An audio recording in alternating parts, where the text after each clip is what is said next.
30.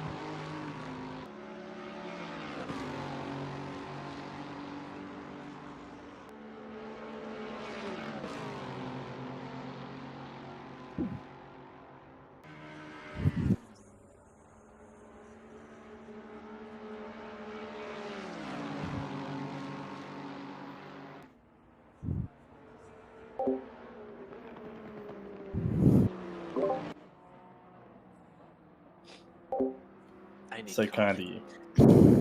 Exactly. I feel just as tired as what we would be. It's 10 past 2 in the morning in game. That's how I feel right now, to be honest. It feels like that.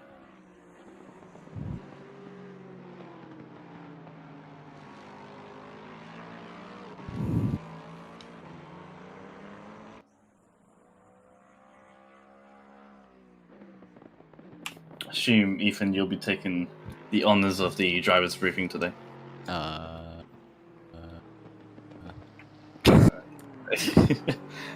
Maybe not. That will be taking place in 15 minutes. And then 28 minutes? 18. 15. Sorry, I can't 18. math. It's half past now. Well, It's, you know. It's quarter past. Maths. Oh, you want to do it at half past in game, right? Yeah. I see. You gotta read, Awful. Gosh. Yeah, I know.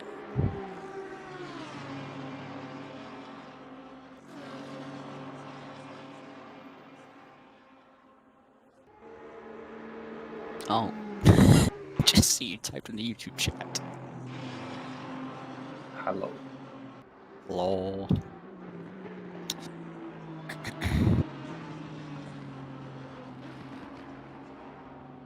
Hello.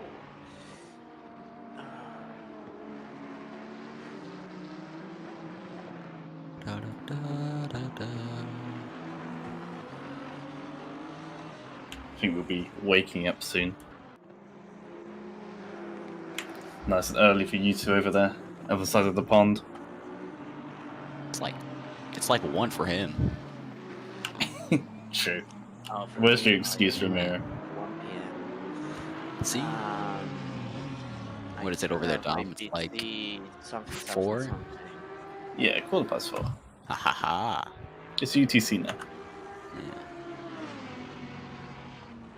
See, I know my time zones. It's Except not for my when you own. don't. Just forget they exist sometimes, okay? There's a difference. And Twitch just broke. Epic. How's your Twitch died? Mouse is blinking. Into the RGB.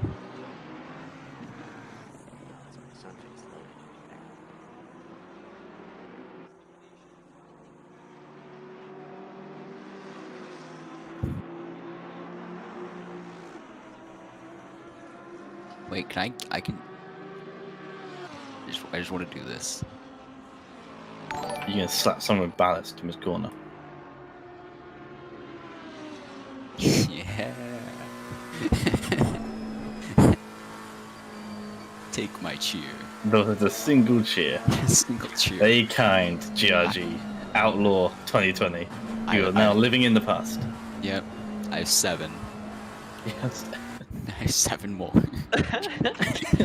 Why'd you just have 8? I don't know. You end up with that Why amount. you're so stuck in that age?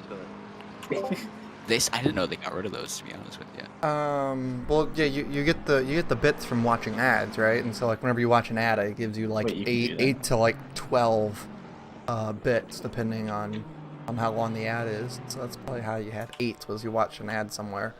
How'd you do Yeah. that? Tell me. Down on the bottom right of the chat, how there's a little like where you can donate bits, like where it says cheer. You click on that, and it should pop up, and it'll like give you like a buying structure, and it's like $2 for 100 of them, or like $1.50 for 100 of them, which is a ripoff, by the way, because 100 of them is worth $1, and you're buying it for $1.50. But yeah, but that's because when you send 100 bits, the creator gets all of it. well, yes, but Yeah. they're still taking 33% of it. that way. But Yeah, those are gonna make money. but if you go up to the top of it, it should say watch ad for bits. I have 89 bits. When? Where? It does not work on Where do I mobile. get this from? It does not work on Apple products. Like even like if you're using like the Apple browser, it won't work. And it does not work if you have a VPN active or anything like that either. Oh, the freaking PogChamp. horror. They massacred my is- boy. They removed PogChamp because of Because people are stupid. That's why. well, Wait, no. it had nothing to do with the thing. It had to do with just specifically the person that was PogChamp and some of the things that he decided to go saying on Twitter. Oh yeah, no, exactly. Yeah, it's just- Twitch decided was not necessarily what they wanted to support or brand. So Funny enough, PogChamp it looks like the one dude, not Grant Imahara. Looks like him. kind of does, yeah. Well, my Twitch chat is having a moment. Well, I only see myself, so you know it's fine. There we go. It's a lie. I love how you have the black background on it. Yeah. I hate you. It makes it I stand hate out. you for so many reasons for that emote. Mhm. Stole my creation, which was nothing, but you still stole my creation without asking. Mm-hmm. And then you didn't even keep it a PNG. You straight up have it where it has the black background on it. I hate you Hell so yeah. much. I'll do it again. Don't make me. I'm gonna take it out of your paycheck. I get paid. What paycheck is there? Exactly. So Yeah, it would make no difference to me. Anyone's getting a paycheck. It should be me. Hmm. Gosh, Do you want my 89 bits to come from nowhere or not? I would love your 89 bits. Am I free to That's the problem. oh man. Where have I remember got how 89? you rotate the camera? You have the arrow? F3 for camera views to rotate or to go into your own thing. F7. Wait, why does it say $4.99 to sub? Wait, what? Because it's always been $5. No, It's always yeah, been. but yeah, for this month it's supposed to be $3.99. It's supposed to be like a promo that they got going on. It is $3.99. It's 20% up in there. 20% off Yeah, your first. but whenever I It's go and the I month of love, look guys. to- Case. You know. Get 20% off your first sub gift. I know. I just went to click and it says $4.99. But whenever I click on another channel, it says $3.99. Only this channel. I'm so confused.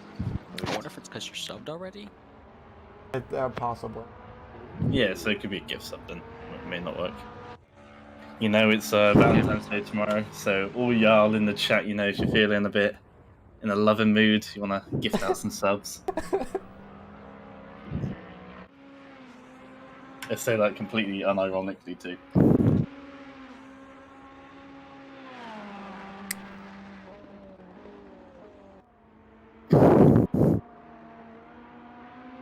Heavy breathing over there.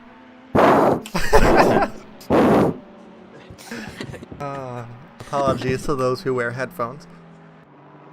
And it's just rip your eardrums out. That is my job. It wasn't that bad. Bad. It was pretty bad. It's awful. It was pretty bad.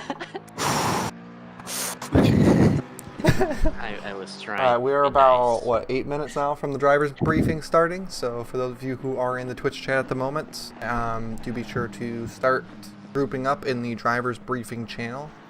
We're going Watch to the put that in the stream. Discord here in just a second too. So yeah, in about 8 minutes time, we're gonna jump over there and get started on everything.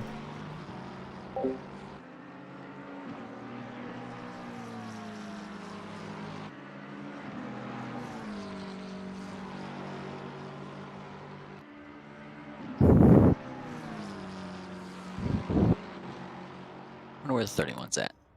31 hasn't set a lap. Okay. Yeah, no everyone yet to set an app. Current leader, the number 10 Ferrari, purple in all three sectors, half a second ahead of anyone else. It's no longer the Lexus or the Lexus. The The McLaren. Lexi have been dethroned. No, it was the McLaren. Never mind. We're on top. That was the thing. Stupid McLarens. Gosh. Somersault, That car bringing is the stupid. Lexus fame back. There's no way that thing is that fast in this track. What, the McLaren? Yeah. thing sucks in a straight line. Yeah, but it's really stable through all the annoying. But how bits. is it that fast? Because the I mean, entire track's a straightaway.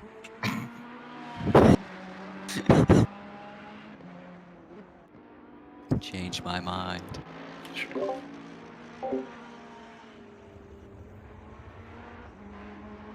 We are using the new manual formation one? No, Or that's for RF2? that was for RF2. Yeah. Oh. I hope to God there's no manual formation lap or we're gonna get fucked. Oh, shouldn't say that. We're on screen.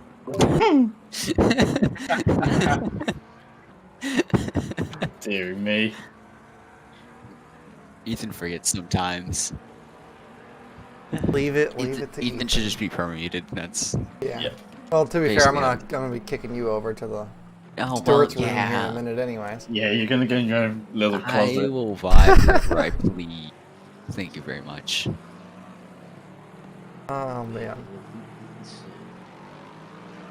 Why is the auto cam just does not seem to like practice all that much? Because I set it up to while I was gonna step away there to be on auto cam. I like let it like do its thing, and it just did nothing. And I don't know if that's either they updated the way the auto cam works now, because normally it has an absolute seizure of switching through cameras, but right now it's not doing anything. It was following one car there for like 6 minutes, and they were driving by themselves. And, Two cars are dead at turn 1. Yeah, it was the slowest accident I've ever seen. What It's the like it's in slow motion. The 201 just wasn't really sure what to do and just ran into the back of the 763 Bentley. Like it was locked on and it knew it couldn't steer away. Gosh.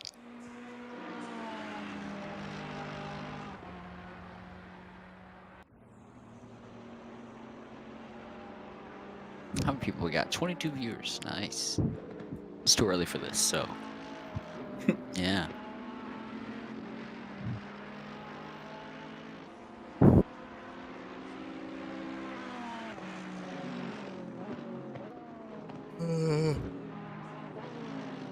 I've just seen the number 7's livery.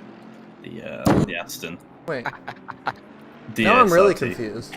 It's beautiful. Oh, now I'm What? really confused. Why? Because I'm sitting here, I'm looking through That censorship level is huge. activity feed for the chat, where it shows like who's followed, who's cheered, who's subscribed, all that type of stuff. That was a little bit surprising, though. I expected. And it doesn't like it doesn't show me. It shows me as subscribing 6 days ago, but yet it says on my Twitch channel that my sub runs out on the 18th because of the fact that I subscribed January 19th. But on the Twitch for GRG, it says that I subscribed on February 7th. Right. I'm really confused. And then it's also up money. Twitch is being broken for me. Okay. Anyways, it has nothing to do with the race that we're watching here. Yes, that's really confusing, man. Good to know that Twitch is just as broken as ACC is. The nighttime's gonna be a really difficult thing for this race, don't you? There they go. Figure out It's gonna be quite exciting to watch and try to how everyone handles the dark, because I don't think we've ever done a race that is mostly dark, let alone Suzuka. Well, yeah, but Suzuka had 2 hours of daylight. This race, starting at 2 a.m., it's gonna have more around an hour at most of daylight. So it's gonna be quite interesting. The race is gonna end at 6 a.m. in game time, and I don't think the sun rises until like 5:30, 5:45. So it will be quite interesting to see just how the drivers handle the darkness, and especially a track like Paul Ricard, where a lot of the corners are blind. I mean, it's a relatively flat track for the most part, and with the way that the pavement lines up and everything like that, sometimes it's difficult to know specifically where you got to go. And so, with it being a fully blackout track, it's quite difficult for some drivers to be able to pick out what's the line, what's not, and where the breaker marker points are. And I think it's going to make for quite a fun start to the race. There's also no artificial lighting. Well, I say no, there's very minimal artificial lighting compared to Bahrain and other places. So if they damage a headlight at some point during the race, then, like you say, visibility is going to be really difficult, especially through the sweepers. If you're, missing a left headlight and you're trying to go for a left-hander, you ain't going to really be seeing where you're going. You're going off a sort of memory muscle. That's going to be quite difficult. I proposed my idea of a 24 hours of Donington. It was shot down. 24 Donny. Oof. That would be rough. That would be rough. The problem is at night you need those orange bollards, but when everyone takes them out within half a lap, you're just like, I can't see the apex. Yeah, but don't they reset or something? No. Some of them do, in fact. At least in the testing that I was doing. Were you doing it online though? Yeah. No. I don't think online it will reset. It won't. The tire barrier is also broken. You can slam that thing and get no damage. Yes, I love that. Yeah, I found that. Well, I saw someone do it at Alton. Yeah. At Alton Park, the tire barrier is on the inside of chicane. Whenever you hit it, it just knocks it right in the middle of the racetrack, and then it just sits there and doesn't ever reset, doesn't ever move, anything like that. You can just push it right in the middle of the racetrack. Yeah, that's so funny. I love that. Looks like it's time for the briefing of drivers. Oh, there's a lot of snow coming down. Yep, we will be jumping over there to the drivers briefing here in just a moment. So No, I have snow. You don't have we'll give snow. everyone just another minute here to make sure everyone's in that needs to be in. But yeah, we're gonna go ahead and mute up here on the stream and just check out the cars that are running around. Be back in just a few moments.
All right. Hello and welcome everyone to the 4 hours of Paul Ricard. I forgot the track that we were on during the intro. That's always a great thing. But welcome to the 4 hours of Paul Ricard, everyone. I didn't get to do this intro earlier because I did it, but then I was muted.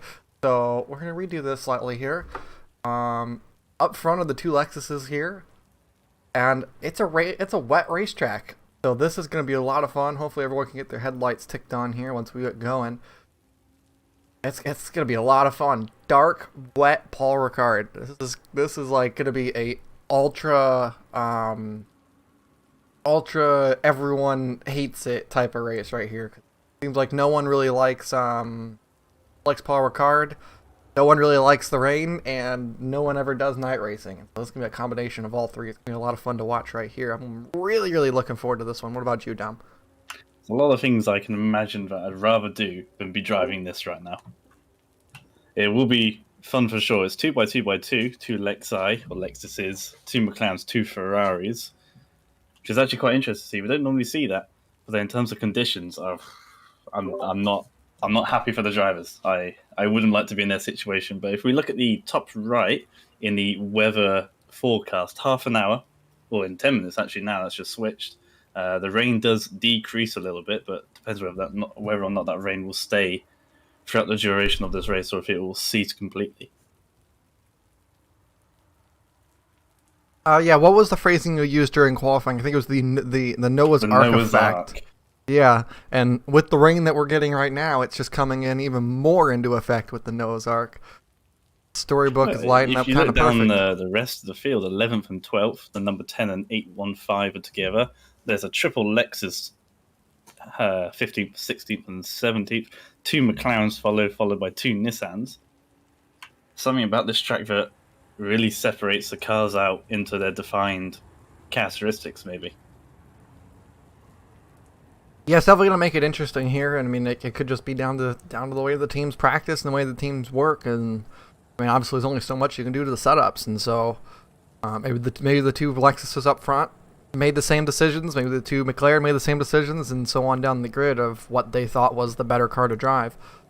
Looking at all the headlights turning on here, we're still waiting on a couple there on the left lane.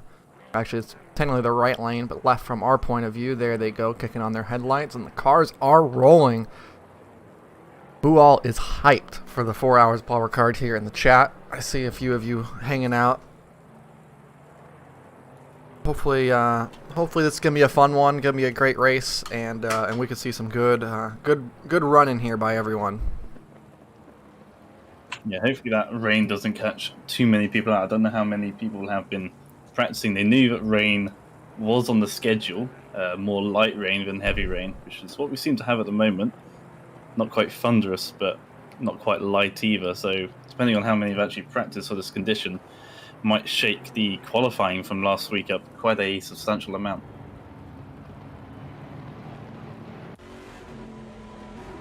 Everyone off the grid nice and easy, so thankfully no disconnects, no issues for anyone, so it looks like we're going to have a clean start, or at least will be go to start coming into this lap.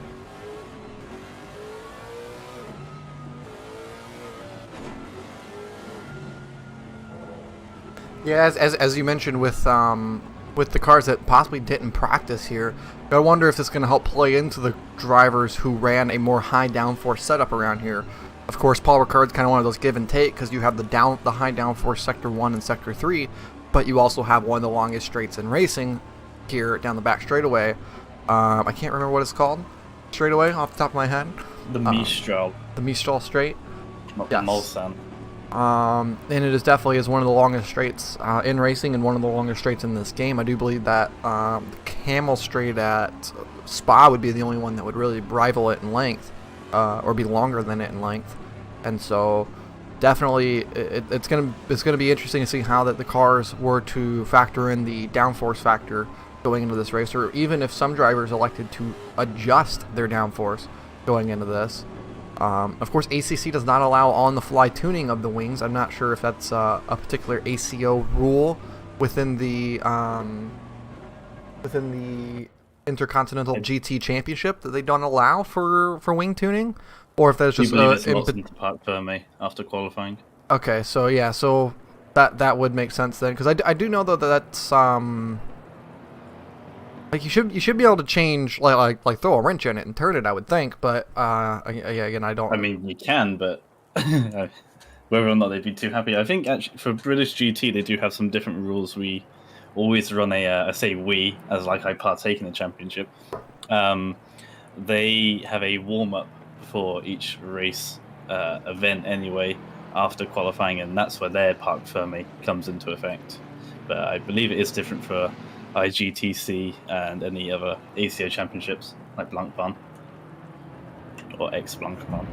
Well, yeah, it is the IGTC now. It's been rebranded from Watch. Blancpain.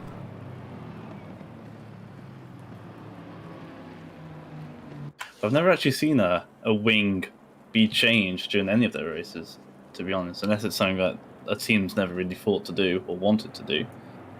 Well, it's not necessarily about a wing change, but again, like...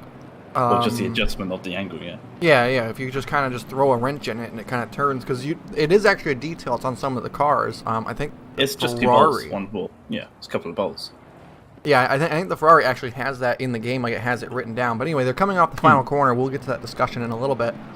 Cars are rolling up off the final corner, and we are getting ready to go racing here.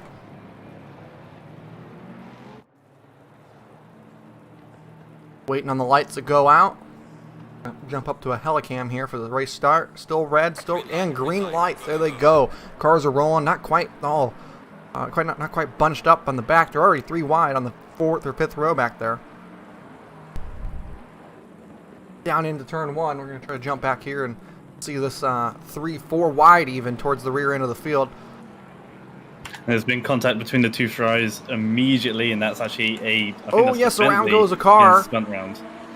One Ferrari coming into another got actually helped out by a Mercedes, and then they, I think, got rear-ended by, I think that might have been the Bentley of the 763 possibly, but went into the back, had nowhere to go, and unfortunately was spun round. No malicious intent by anyone there, just an unfortunate series of events coming into turn 1 and then into turn 3. Yes, that is the 763 that went around. The game is still trying to figure out its scoring going through Sector 1 here. It was registering the 763 as being in first place for a little bit there. Not quite sure about that one. 107 gets away clean up front. The Lexuses get in formation as they drive away.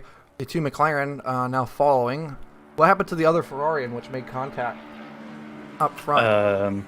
Just shuffled down the order. The 8115, the 815 into 10th position, and the 101 just making its way past the 2nd of the McLarens now. See everyone dancing down the Mistral Straight. As we were mentioning, it's one of the longest in racing here, and it definitely makes for some insane overtakes with the way the slipstream works. And of course, the bigger body cars. Oh, there's contact towards the rear. Do you believe that is the 12 and the 516 made contact there? It is kind of a weird looking livery going on for the 12. Why does that car appear to be ghosted here on the broadcast? I'm getting those vibes too. Whoa, that's some spinning on the asphalt there. Big mistake. But you're right. Their livery, maybe, I'm not sure what's wrong with it because I can see through the car. Racing here for first place up off the final corner, door to door, the 2 Lexuses, the 420 trying to make an overtake down into turn 1. They will have the ideal racing line going into the corner, but the 107 will have the advantage of being on the defensive line. 420 goes for the outbreak. Oh, that was close racing. A little bit of nudge there going for first. Both of them leaving to respect their teammates. It wouldn't be ideal if the teammates came to blows immediately during the race, but they are obviously... I don't believe that they are. I don't believe that they are teammates. They just so happen to pick the same livery off a race department. They have the same team name. Do they? I think again. I think that just is down to the livery that they downloaded off of. Game? Never mind. I'll take that back. Yeah, I don't think those 2 cars have any sort of affiliation. It's just. I didn't realize that's an in-game livery. Well, no, yeah, it's a downloaded one off of race department. They both happen to download. They both happen to use. Fair enough. Which is perfectly fair. Here goes the slipstream now once again back for the front. The 107 will be trying to make a move. They have the aggressive line, but the defensive line for the 420 down towards turn 1. I think they might actually be. They are ahead. They've already got the move done before senior curve. See, yes, that was a heck of a move. Really Ooh, and there's contact there. Oh, and around goes the 107 up front. The 420 missing their braking point ever so slightly coming to Senior, tapping the back of the 107. The Ferrari almost dipping it themselves in avoidance. It's unfortunate for the 107 and the 420 there. Hard racing here up front by the two Lexuses, battling it out in the wet. Again, like you said, maybe not too much practice here, and they were just being a little bit over aggressive up towards the front of the field. Side by side here, Nissan and a Lamborghini. Oh, and around goes the Lambo. These are tricky conditions out here in the wet. And again, those who did not do much practice in the wet are definitely being caught off guard. And again, with how dark it is, you can't see where the puddles are. You can't see where the dry line is. You're just kind of guessing around this racetrack. This is a lot of fun to watch already. And what's tricky is those GT4s that haven't had any time to be relaxed. Obviously, we had some issues with the GT3s early on, and now they're the ones that were unfortunate at the start of the race and now making their way through the GT4 pack, which is completely jammed up, and there has been contact between a GT3 and a GT4 into the final corner. I'm not quite sure which two it was, but there's a GT3, like I think it might have been McLaren. The 13 and the 112 made contact, it appears. Those are the two cars that are next to each other up off the final corner. Not too sure what happened down the field there, though. This is your battle for the lead in GT4 at the moment, just a half a second between those two. These are the two cars that basically have dominated our GT4 class in all of our endurances. I do believe that these two have all but one win in our endurances. And what do we have? We've run 8 of these now, I think. So, I mean, these two cars have been absolutely dominant around here. And here comes the GT3, as you were just mentioning, the ones that are spinning, now trying to work their way up through the grid of the GT4 cars to try to go and run back down the GT3s up front.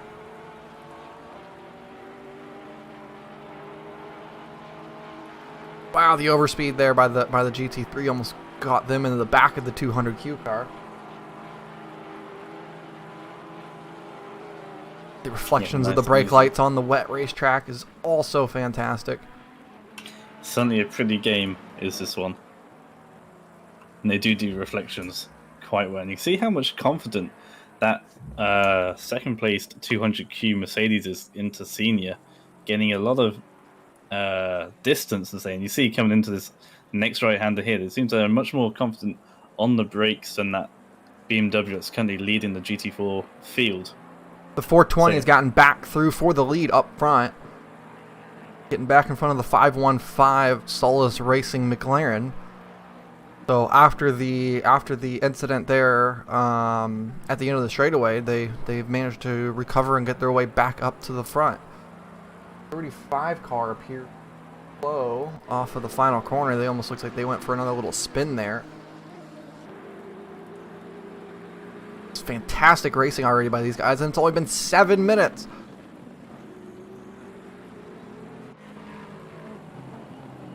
There's certainly been a lot of losers and winners in the opening stages of this race. A few people, especially those GT3s that have fallen down the field, has allowed a couple of the other teams that maybe didn't qualify so well to gain some positions early on the DSRT up to P13, as said in chat.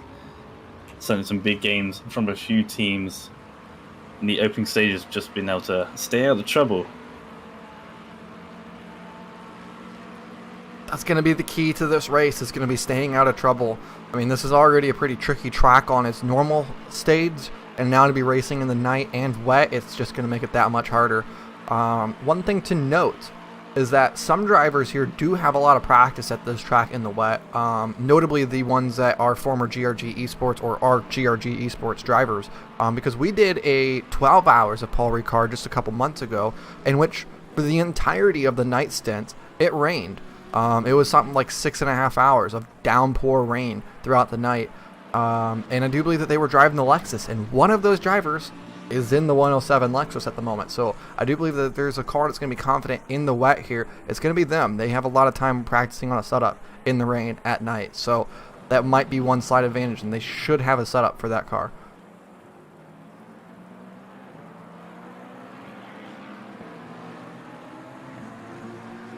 battles up front just keep on happening. We got the two Ferraris here racing for, what is that? I do believe that is for 5th place on the racetrack. 6th, in fact, on the racetrack. Just a couple tenths separating those two cars as they came through the final corner. Assuming a breakaway group now for the top 5 is well, it says it's Keyshawn Hall in the 198, but it also says it's Salman Sald in the 198, so I'm not quite sure who is in that car currently for me. I would trust the in-game. Oh, and around goes the 380. We just went and jumped onto the camera there to see them fighting, and as soon as I jump onto them, I see them spinning through turn 1. The car's still stuck in the wall at the moment. Trying to get it into reverse, and oh man, oh, and they hit the tire barrier. That's unfortunate because that was a clean spin. There was really no contact there with anything, but then they're still driving into it. Back it up. Into it. Back it up. There we go. I wonder if they can't see it. Maybe not. They are clear now, unfortunately, into last place of the GT3 field. But still, only 10 minutes into the race, anything can happen, and it usually does, to quote the great Murray Walker. They've got a lot of time to gain back some positions now. The 107 overtaking the 201 there. I'm going to need to get up the track guide here to try to understand which corners are what. It's French. Say something in French, should be close. I'm not talking about corner names, just corner numbers. I don't even know the numbers of the corners. That's just true. There's quite a fair few.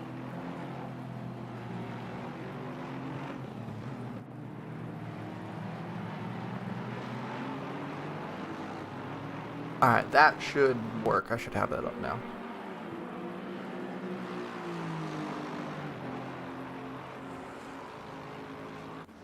On the field, are still battling all the way around. There's really not a good camera set at this racetrack. It's kind of a rough one to find anything that really shows a good wide pan of what's happening. I believe the 200Q car going on the 24. They're bumper to bumper right now.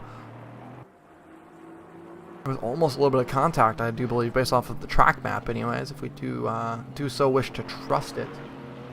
I think onboard cameras are going to be really, really fun to watch in these tricky conditions at the moment. So we're going to try to jump on board here with the 200Q cars. They go for an overtake on the 24. And you can just see the way that the rain can affect your driving and your visuals here.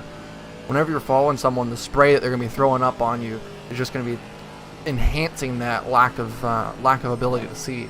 Windshield wipers going to be cranking at full speed at the moment. Even though the rain is not too heavy, I mean, it's not like as if it's pouring down, but it is definitely making it soaking wet on the racetrack. Interesting to see the hand movements of the driver of the 200Q car. Matt Neal, as the BMW in front, goes a little deep into turn 3. You see how he dances with his hands, making minor adjustments left and right just to keep that car stable in the direction that he wants it to go in. Yeah, the car just seems to be skating around this racetrack here. Of course, it is smooth, slick tarmac here, and so it's not going to be all that easy to see what you're doing and to feel what you're doing, especially in the wet here. Looking for possibly a pass around the outside, going for the crossback down into turn 8. Nissan going way wide. Ooh, that was close as they came back on the rejoin. The Petronas number 10 Ferrari going to jump on through there up to, I do believe that's P19 overall.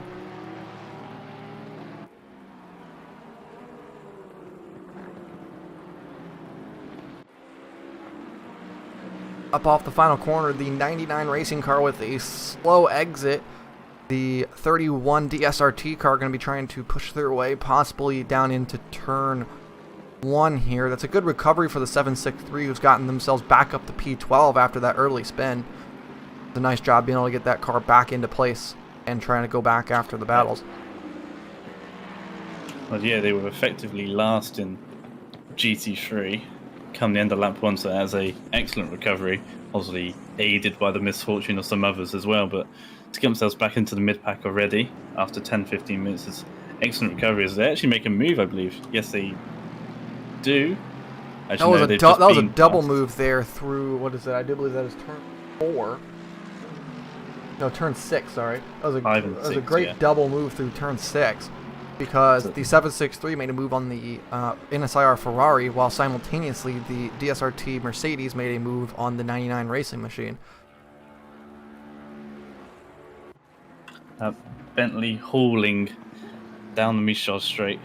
Probably has its sights now set on the Lexus ahead of Chris Dos Santos in the 102 Lexus.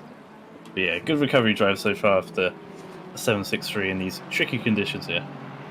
Oh, we got a battle here for P6 overall. There's 3 cars all racing side by side here.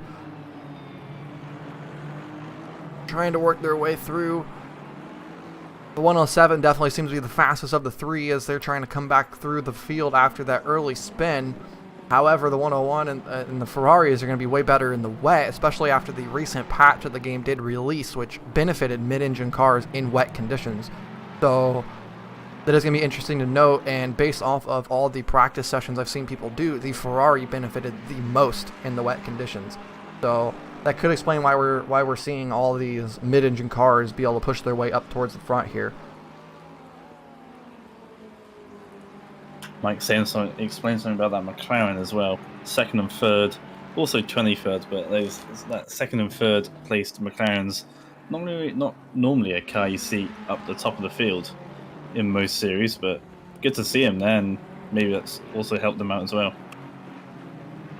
For sure a possibility. We gotta remember at Spa, I do believe that our overall winner was a McLaren, and that rain was a flooded race, so definitely the McLaren seems to be a car that does take advantage of the rain. And again, Spa's the only track with a long straightaway like this, so maybe the McLaren is just likes these sort of tracks where it's definitely a downforce technical track in terms of most of it. However, it does have those sectors where it has lots of straight line speed as well. But whenever it starts raining, that car seems to just come to life and be able to hook up really well.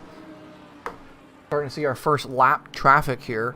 The 420 catching up to the rear of the 112, who had earlier problems. They made a little bit of oh, that was almost contact right there with the 420 on exit of on the exit of the turn there.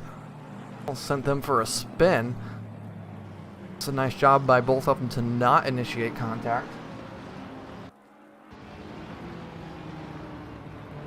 It's a good thing to learn the characteristics of each driver. Is just going to be hard for the GT4s to learn each and every GT3's characteristics, but the GT3s can certainly learn how each team or how each driver in the GT4s there is contact in the background there as the McLaren tries to go around the outside of the one of the GT4 cars, then unfortunately sort of taps the nose of the GT4 and it sends them around. Was that the 112? I do. 112 Aston. Sorry, looks like a Camaro to me. Yeah, I do believe that was contact with the 112 Aston Martin there, sending them around once again. That's multiple times that car has been involved in incidents.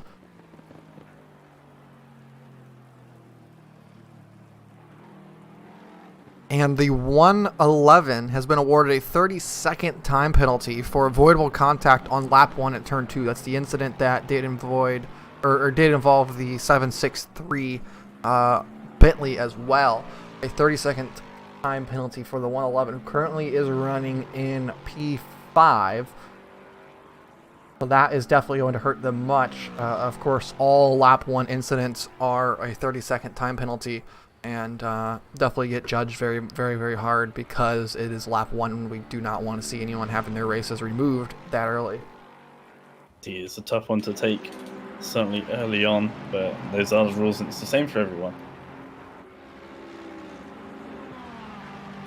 We've seen apologies. We have seen cars that have gotten penalties like that and have been able to recover and come back and succeed at the end of the day and have a really good race. As there's an overtake for P3 overall, Salman Saad over Ryan Woodrow. These two have, of course, known each other for a very long time. They're regulars around here with GRG eSports, and so the two of them definitely know how each other race. They're going to be very, very respectful with each other there, and what it appeared to be for that corner down at turn 8. the 198 with a lot of overspeed, and Woodrow appeared to just give him just a little bit extra room. It's one thing that having good driver relationships can help bring to you is, you know, if you got some friends, they'll probably be nicer to you in the end.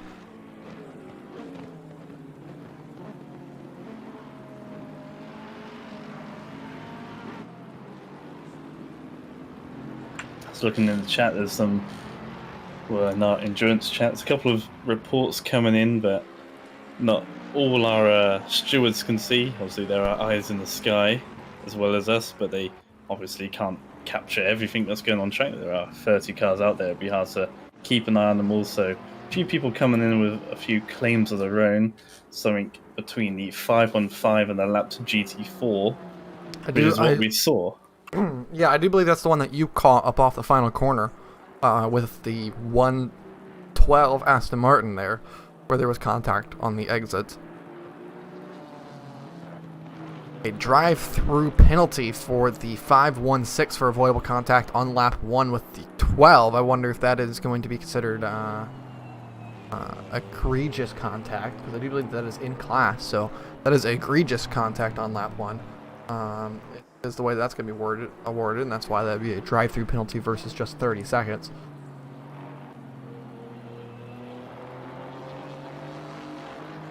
I do believe that's the one that we caught that was down at turn 9, where the car was kind of invisible through the corner. Yeah, that was, I'm not quite sure what was going on there, because it looked like it was ghosted, but there's no ghosting feature in this, is there, apart from on a formation lap? Yeah, but even then, the car isn't necessarily ghosted. It's just kind of... You can go through it, but it's still a solid object, yeah. Yeah, it has no hitbox. Like, the car appeared opaque. That's a better way to word it. Transparent, yeah. Yeah, transparent. That was very, very weird. The car was transparent. I've never seen that before. And like I said, it could possibly just be something to do with the livery and lighting. Not really sure.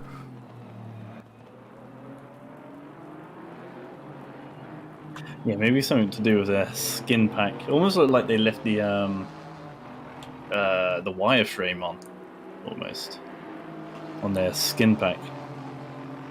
Would that make the entire car go invisible, though?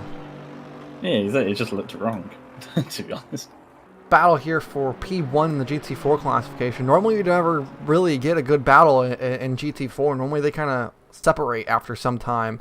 But these two cars here pushing it at their all. Of course, Matt Neal, it's interesting to see him start for the 200Q car. Normally you get Alex Hode to start in the 200Q car. They consider him to be the faster of those two drivers. And so really interesting to see Alex not be the starter here for this race. But Matt Neal is going to be pushing his all right now, trying to keep up with that BMW. Do you believe Matt Neal is the Paul Ricard patron as such whenever it comes to each time in the month when we put out our vote to decide which track we'll be running? It's always Matt Neal who seems to be lobbying for people to choose Paul Ricard, and he has been doing it for the last 6, 7, 8 months now, and finally gets his wish. So maybe that's could be a reason as to why he's starting. Is just a track that he knows and loves, and maybe he's actually the best suited driver out of the two for this particular round. I would definitely believe it, and especially with the way he's driving right now. This Mercedes is all over the rear bumper of the Busch 24 BMW. They're going to go for everything here. These cars, of course, leaving nothing on the line. It's so much fun to see these guys race for 20 minutes in here. And with all the incidents that we've seen already to start off this race, this is going to be a fantastic one. It looks like the 420 was off at the final corner there, just slightly. Not going to cost them too much time. We're off, but it is worth noting.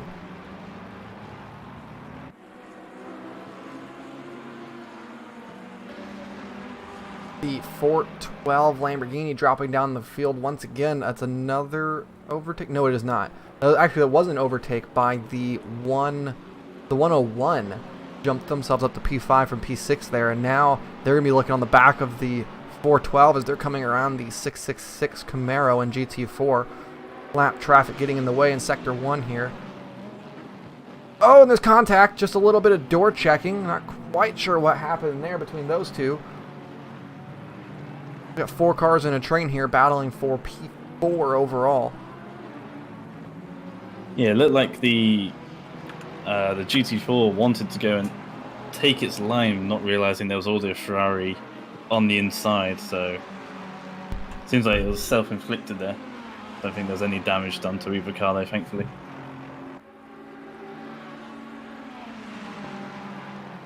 See here the Lexus with the overspeed going down the Mistral straight. They're going to be trying to make that move, and going defensive is the 101. They're going to try to go for a double move here down the straightaway. Almost wide. 3 wide. It's going to be that Lexus that comes out on top, maybe. Has the inside going into senior. Not Good hard Ferrari racing still here. on his outside. All fair, leaving the room on the outside. Still side by side, these two cars. They're giving it all. Fantastic move by the 107 there. Stefan Kui making such a move there to go get the double move down the straightaway. 2 cars at once. That is a fantastic move. Went all the way off the racetrack to get that one done too. I want to back that up and rewatch that. That was fantastic to watch. Yeah, using that straight line speed of the Lexus getting past one and then getting the double slipstream from both those cars to pull out not just one but 2 cars coming into senior, and that 101 Ferrari did put up a little bit of a fight, try to go around the outside into the following right hander, but couldn't quite get it done, and there's a valiant... While we're waiting on the game to jump back here, there it goes finally. Alright, this is the start of the Mistral straight. You can see here running down the straightaway, just lots of overspeed. I wonder if he got a really good exit as well onto the straight out of turn 7, but just lots of overspeed. The defensive move by the 107, oh, that is pushing the limits. That was the 101 was nice there to allow the 107 to make that pass, because the 107 was not afraid to go off the racetrack there to make it. So the 101 was definitely being respectful and letting them go through to some extent there. Yeah, made a clear move to the right, and the Lexus wanted to go further to the right, and they didn't force the issue. They put up a defense that they thought would work, and the Lexus forced the issue. But yeah, like you said, there was respect there to allow the ease of an overtake to happen there. Yep, definitely. And whilst you... Definitely good racing there by all cars there involved, though. Whilst you've been watching that, the Lexus... the McLaren, the 515 McLaren of Hugo Gomez and Max Haynes, the 763 in the Bentley teammates, both representing the HSP brand, have been going at it at each other. Hugo being overtaken by Max and then getting the re-overtaken and getting the move back, so they've been trading a couple of positions whilst that replay has been going through. Ooh, the 815 appears to be around. Trying to jump onto that car as you were just talking there. The 815 is off the racetrack. Oh, they appear to be a little bit lost after their spin. Trying to find their way back to the racetrack. They seem to have tried to take a shortcut and ran into the tire wall.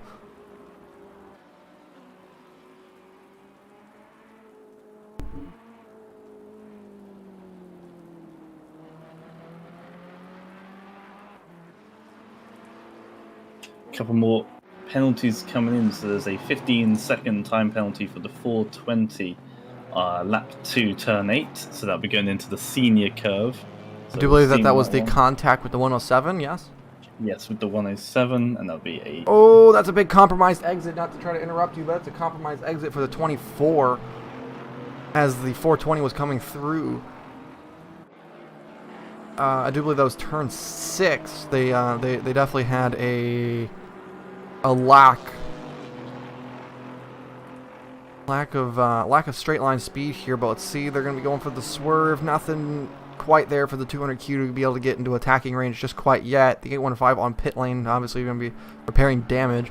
Also, as we were talking, it appears that the 107 jumped their way up now to P4 on the racetrack, so they're going along.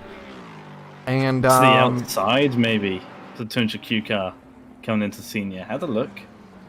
I think that's the first time that the 200Q car has been able to have an attempt of making the pass. It's been behind on the bumper, but I think that's the first time that they've tried to actually make something of it, and they're still putting pressure on that BMW, as they have been for the last half an hour of this race.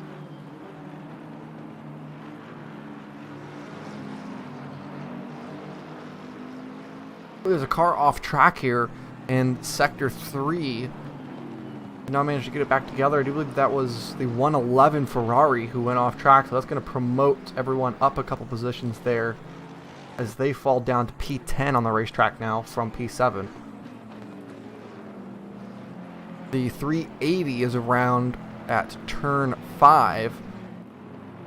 They spun going through the chicane, probably on the curb, I would imagine. And now the 35 around as well. And the 194. So possibly the rain and puddle building up here. Oh, and the 194 goes back to the pit lane. That is going to be possibly a due for that car. Because they were spun off of the hairpin turn 9, but they are now back on the garage. So let's see if the Stewarts catch that teleport there and allow it to slide, or do DQ that race car. Let's see if there was a reason for it or not. Whether it was a mistake or whether there's a wheel-related issue. And the final penalty that's just come through is for the 666 Camaro, where we have just seen that a couple of minutes ago, where they tried to turn for, and there was all the Ferrari on the inside. That's a drive-through penalty for them. I just went and looked at the Twitch chat, and that is a sad story for the 194, that BMW. They have retired the car. They started the race on dry tires rather than on wets. So that's unfortunate already. But then they also had damaged and other things like that. I'm going to assume due to the dry tires being fitted to the car at the start. And that's just a very unfortunate story to hear. Just 30 minutes into a 4-hour event. Obviously, we never want to see anyone retire from these races, especially this early with the time that these drivers do put in. The 198 off racetrack from second place, going side by side.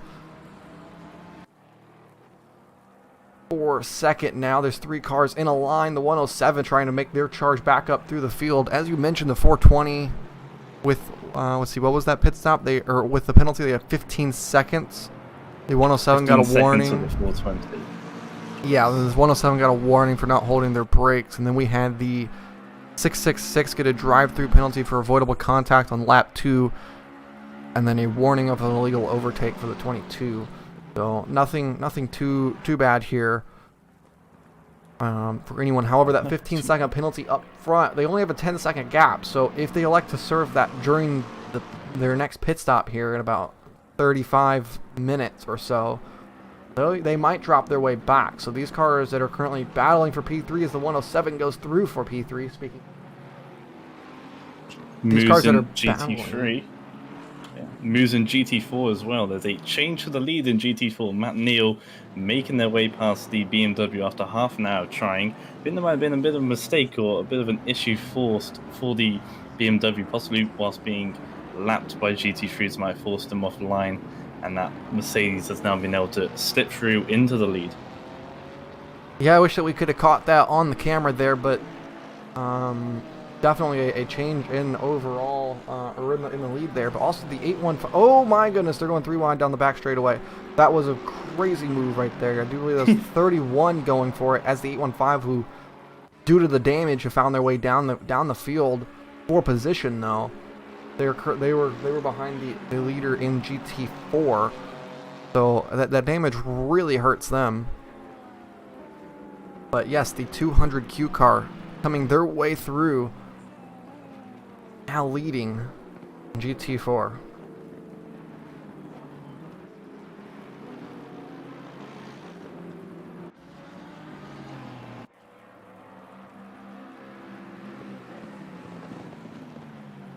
Been non-stop action so far, only half an hour into this race, and we still have tight battle packs going on. There's a pack from second, which is, it still says Keyshawn Hall to me, but I assume it's Salmon Sold in the 198 Lexus. And speaking of the other Lexus, the 107 now coming up into third place, and likely will be, as we've seen, the most dominant pace so far of the race is in that 107 car. I assume that move for second place will be coming pretty soon. Yes, it is indeed Salman Saad currently in the 198 car. For me, it shows it as being one of the drivers for the 101 car as being in it. So the list of drivers who are in the cars is not very direct, if you will, in terms of that. But the in-game overlay should always show the correct driver, like physically in the game. So hopefully that is lining up correctly. But yeah, you are right. On the bottom right, it does show Keshan Hall. On the top left, it does show Salman Saad in the car. Maybe it is Keshan that's in the car. I have no idea. But the game says that it is Salman, so I'm going to go with it being Salman up in the top left. But who really knows? This game's super duper weird with the way that it registers things. Yeah, well, that's the thing. I had that a minute ago. It said one for Keyshawn and one for Salman, and now they're both Keyshawn. And now, as we were going through there, the 107 with an overtake at the end of the Mistral Straight going to be putting themselves up into P2. Quickly coming in. There's a 10-second gap now between first and second, whether or not they can hunt down the 420 and go toe-to-toe like they were at the start of the race, I'm sure. Well, you do got to remember that the 420 has that 15-second time penalty. So right now, being 10 seconds back, after the time penalty served for the 420, this will be effectively the lead. They'll actually, looking at the timing board at the moment, they'll drop behind Ryan Woodrow. That's how tight it is at the front right now. They'll only come out just ahead of Williams and Haynes as well. So it'll cost them a lot of time, but also a lot of track position as well, which is probably more valuable at this moment in time. Yeah, especially with the wet conditions on the racetrack. 112 with lights. Gordon? No, there are indeed headlights on the 112 car at the moment. There is definitely front end damage for that car, it does appear though, but it definitely does have its lights on. So I do believe that is some sort of visual issue on your problem. Or on your end, unfortunately. Yep, I do have headlights for the 112, but yeah, like I say, there's some damage on that car. It's shaking all over the place, is the 112. I think there might be suspension damage for this car. It's very wobbly, running all sorts of wires that come onto the Mistral now. You were mentioning Flint there in chat, that they need to pass Sector 1 for the update, but that is only after a driver swap, and as you can see here, we have not had a driver swap, and if you look in the bottom right, it says P3 Keshan Hall 198, but in the top left, it says Salman Saad Lexus 198. So which one is it, game? I have no idea. This game is really, really weird, and yeah. It doesn't like driver swaps. What I've noticed is that this game really doesn't like driver swaps, even though it is a feature. It just doesn't like it. Gets confused easily, the poor thing. Yes.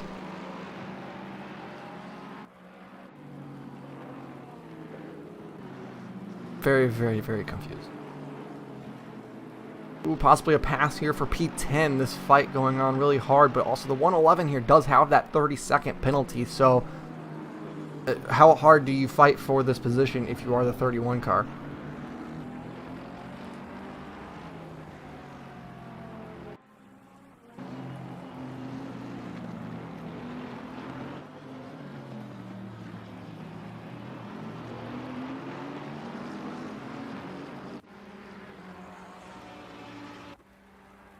Things are still 20 minutes to go until the first round of pit stops, so even though they have a 30-second time penalty, if you're being held up now, and you're going to be held up for the next 20 minutes, you might as well try and get through as quick as you can, as there's a drive-through for the 1112 as well, for a viable contact with a GT3.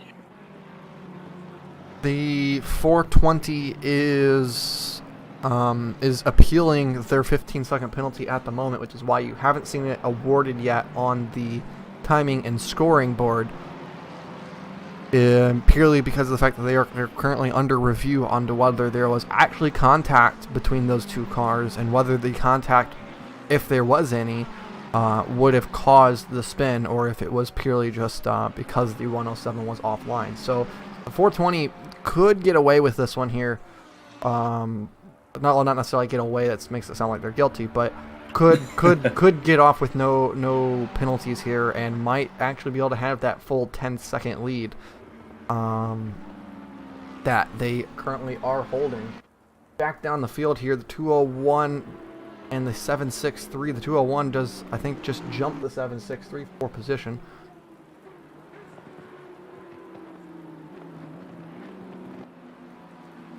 Ooh, not quite going to get anything done here to the inside.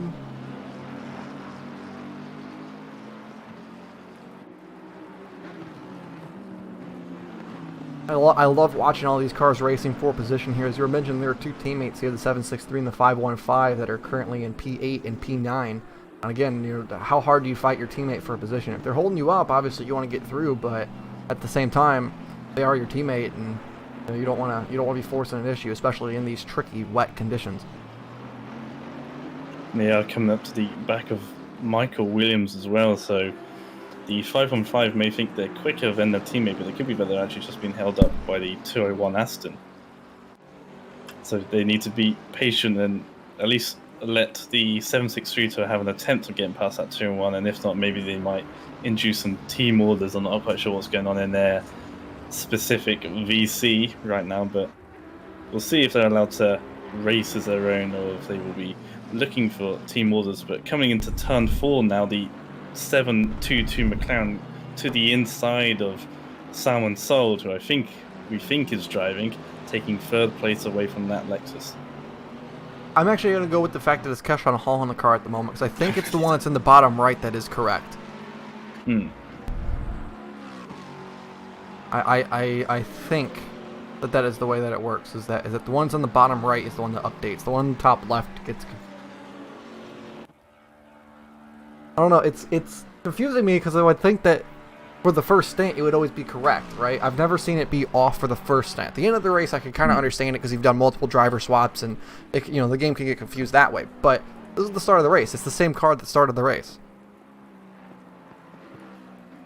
What if Sod cloned himself to become Hall? You know what? Yeah, maybe you're right. Maybe it's a half Sod, half Hall team right there in the car.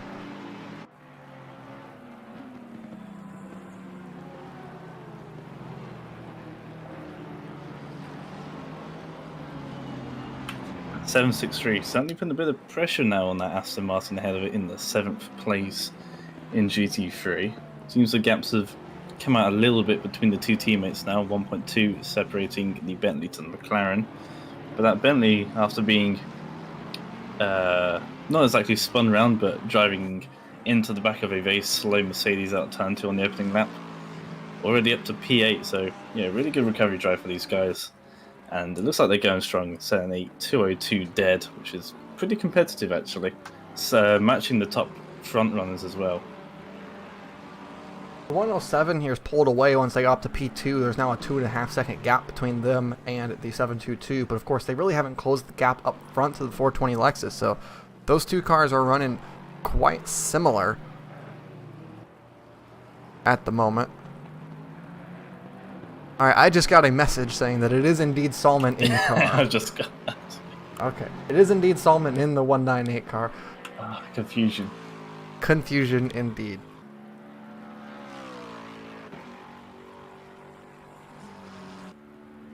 Big old confusion.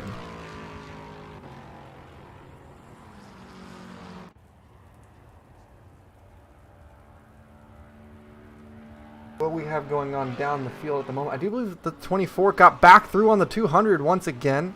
We've missed another pass for the lead in GT4. I do apologize. There's just been so much action on the racetrack all over, but the 24 got back through on the 200Q for the lead of GT4. Again, you gotta wonder if it's something to do with traffic that helped them get through.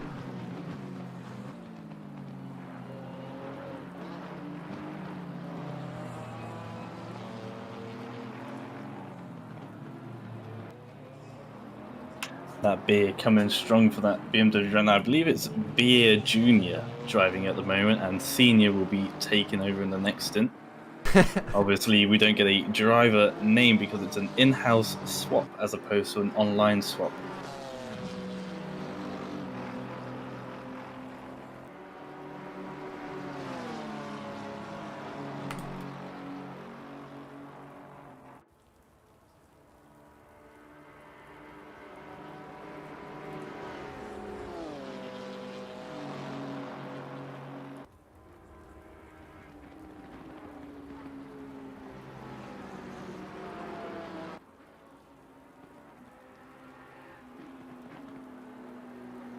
Which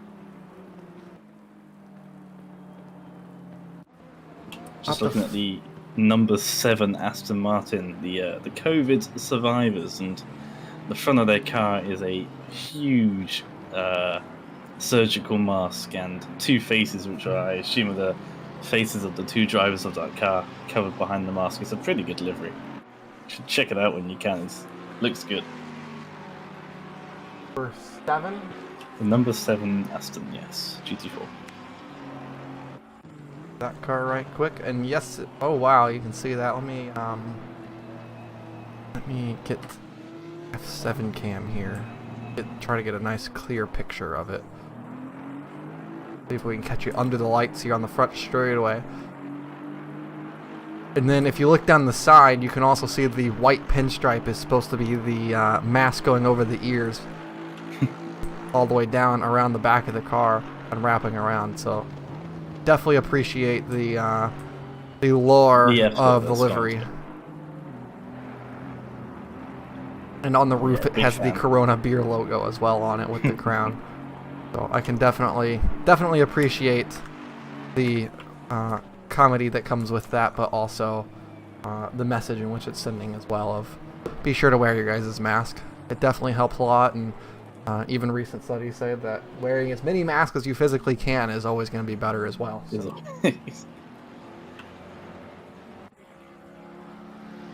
Be sure to wear that mask, always have one carried with you, and stay safe, everyone. Indeed, and funny enough, there's actually a Corona beer in my fridge right now, so I might crack that open for these guys later on.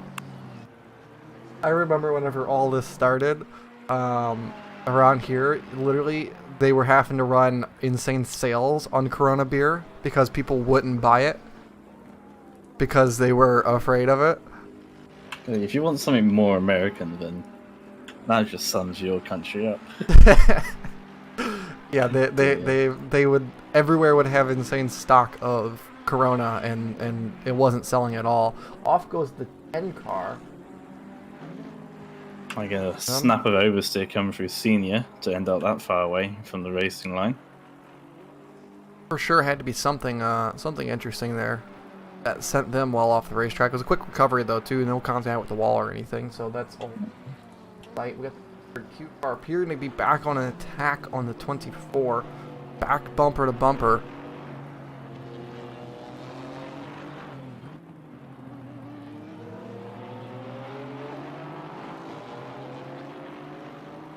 Driver of the 107 has now come on to report that they have damage from contact with the 420. So they're trying to basically lobby that towards applying the penalty for the 420, saying that they did not spin on their own. That there was indeed contact that caused damage. So a little bit of a heated feud going on for the battle at P1 at the moment. Anything to get the other team a 15-second penalty, also that is still being discussed for the last half an hour or so since the race has begun. That penalty's been up for debate.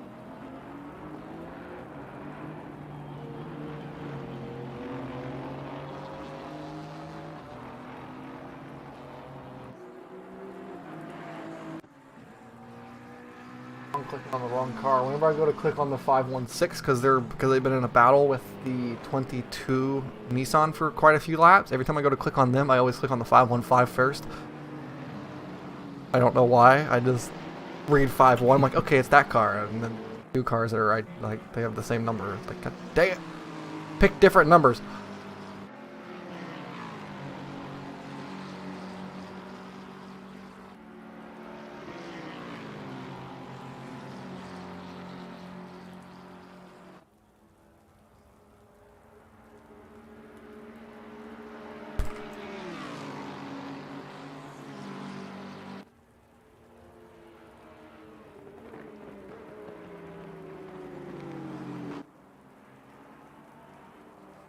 And they go for the move on the 22 now. But talking about this for a few laps. They're on the inside at turn 9. Trying to peek their way around. 22 with a great outside attack though. And getting the move down and going defensive is the 516. This is for P20 overall. Of course, not all that exciting in terms of position, but side-by-side racing will always take that. That 380 McLaren as well in the background, a couple of car lengths back, will be Off ever goes to present if something has 201. been used to.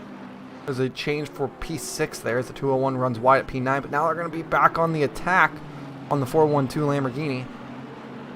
Quite a risk taking the Lamborghini, especially at a track like Paul Ricard here for Woodrow and that team. But It's his car of choice. yeah, and then they are the only Lamborghini here on the field, and I'd imagine it's only hurting them more in the wet. The Lamborghini is not a very strong rain car, at least not based off of what I know and have seen. Great re-attack by the 201 there. Of course, they lost it by going off the racetrack, but coming back through to make the move, and now 763 is going to try to take a move on the vulnerable 412. They're going to get that one done, so that's 2 positions lost for Woodrow in the Lamborghini.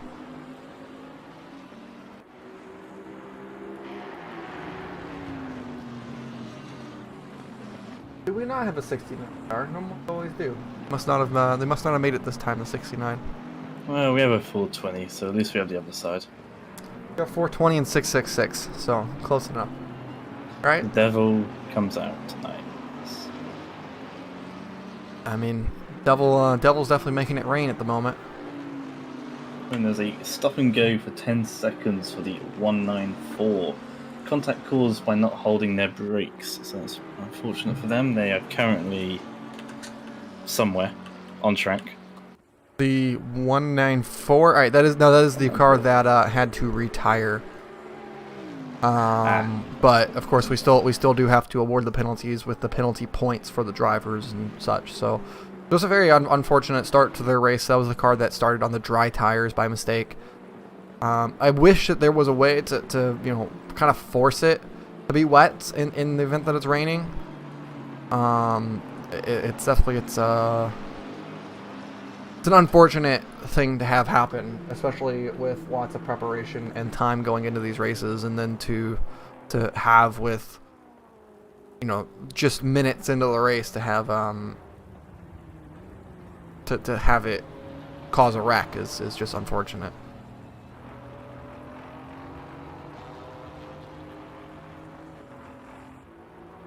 Battle here for P1. We're gonna go back on board once again. We were riding on board with Matt Neal just a bit ago. We're gonna do it again here as he's following the 424. Just to kind of see the difference in lines that the two cars are taking here.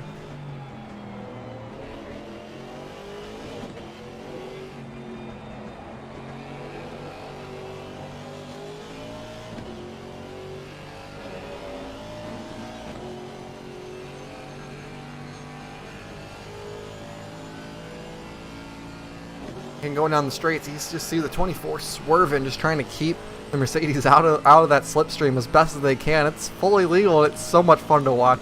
I do love seeing it.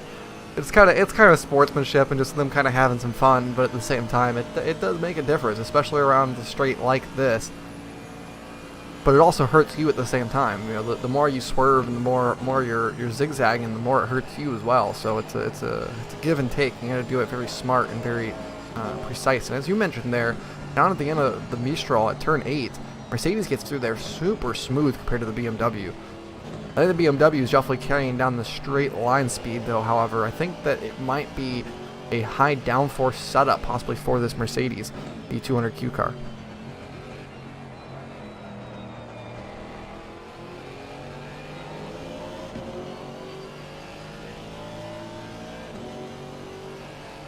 Apparently there's a sign on the hood of the 31 car. I'm just going to check that out.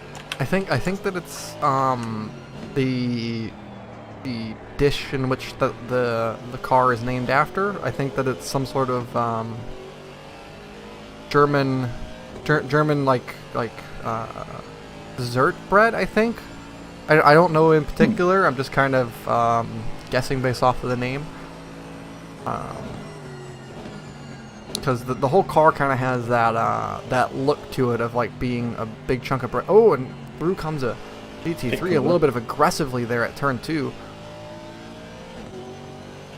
Taylor Williams in the 22, the first driver to make their scheduled pit stop. Obviously, we've had a few callers to pit road already for unscheduled reasons, but I do believe we're about the right time, 55 minutes in. I think this is the first proper scheduled stop.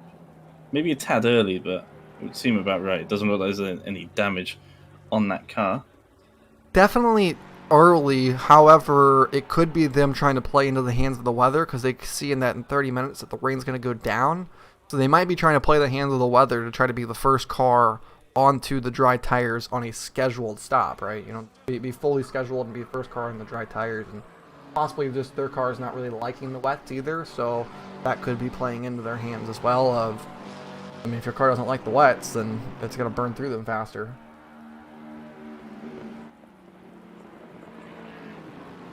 I do like the way that the camera sat 1 works around this racetrack, though. It is kind of nice how it pans, like it's kind of pan cameras to kind of give a sense of just kind of awe around this racetrack. Of course, in Sector 3 they don't really seem to show up, but through Sector 1 and 2 it's very, very nice to look at.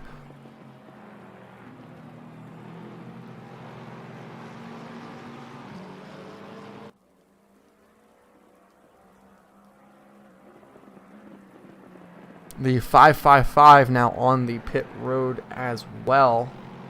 Ooh, and there's a drive-through penalty for the 22 car. I wonder if that's a track limits penalty. For their sake, I hope that it's a track limits penalty, just due to the fact that those drivers will be disqualified if they get even a single penalty point in this race. Of course, the car will not be removed from the race, but... True, yeah, there's been no mention of any penalties in our steward's room, so I do believe that's a track limit. Well, actually, they were in pit lane, so I wouldn't be surprised. Oh, this is a chaotic down the front straightaway here. Sorry to interrupt you, but they were coming by the COVID Survivors GT3, and they were side by side as they were catching up to it for P6, and they had to get single file there really quickly down into turn 1.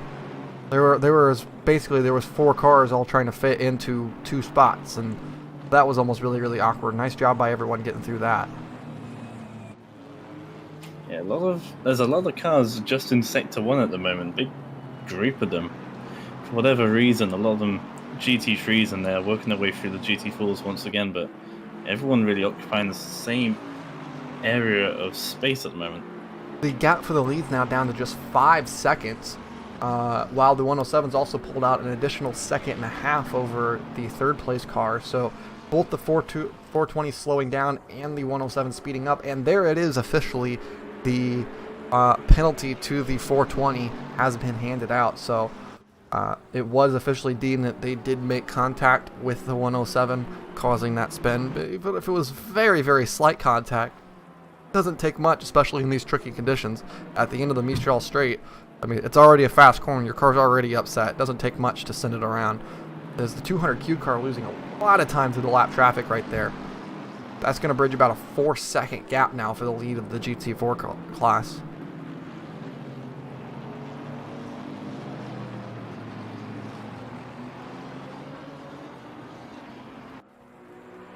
So Taylor Williams calling to pit road once again to take their drive through. So again, that over and done. So quickly in a cleared of that. So I think that was just speeding in the pit lane, which is quite unfortunate but easy to do. They might have locked up on the way in, maybe misjudging their braking point. Also, I do believe we were watching it, but I missed the call. 763 got through on the 198 car. I didn't even see where it happened in particular. It must have been down the Mistral Straight, because I was, during that period of time, looking over at the chat for the follow there, Guru.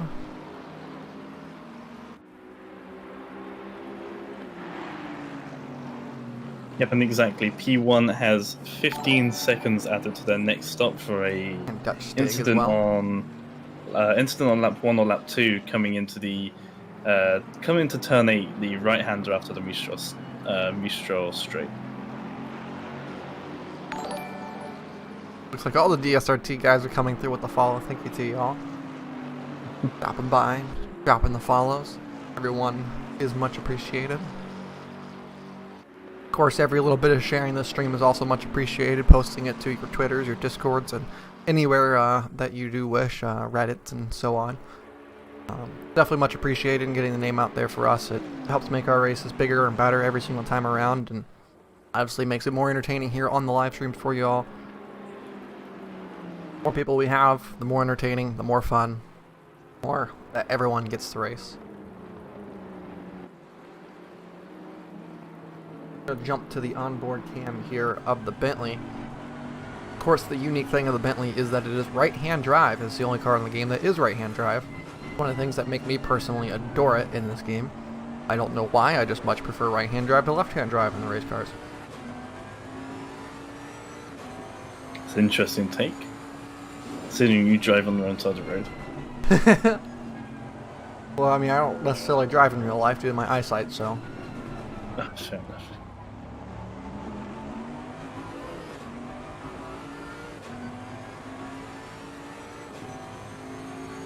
What does the little 1 down there signify on that box? You notice how the Bentley has this button panel over on the left, but then it has a little 1 down there, and I can't quite tell what that means. It's got a big old red button below it too. Is it like, with 1 lap to go, just blow up the engine? Oh, that is fair. The Jetta is right-hand drive, but it's in the GT4 category. But yes, it is also right-hand drive. Maybe I should drive that one. I might like it. Yeah, I was thinking either engine map or ABS, but it looks like it says there. splits. Hold on, let me tab into the game right quick. Push F7 and we can get right up close to it and see what it says. You can do My the zoom in laps. and It enhance says cliche. that My it- laps. It says my laps. That'd be driver number. That'd be Okay. driver ID. Yeah, because then down below it says X2 driver ID. So I don't know if that's properly mapped to the code of in-game, but maybe that'll switch to a number 2 come to the driver swaps. that would be an interesting little factoid about this game. I know that they have a lot of crazy little detail when it comes to the interior of the race cars that I do like seeing. The rain is definitely slowing down just very slightly, and it says again in about 30 minutes, maybe even 20 at this point, that it will slow down even more. So it will be interesting to see how that the game partakes in that one. My goodness, watching these race cars right here. This battle for between 4 and 8, where these cars have been grouping up and separating, grouping up, separating, it's been just fantastic. These guys have not really pulled away the entirety of the race. We've been racing for an hour, and no one's been able to separate themselves from each other here. So watching them all kind of force their nose through, we got more cars in the pit lane here.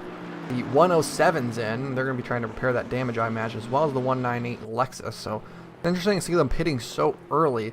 Of course, but there was a readjustment just prior to this race on Wednesday. There was a BOP adjustment made in the game to where some of the cars did lose fuel cell capacity just at Paul Ricard. So it is something that is possible that we're seeing play into factor here. The 12 car around at turn 10.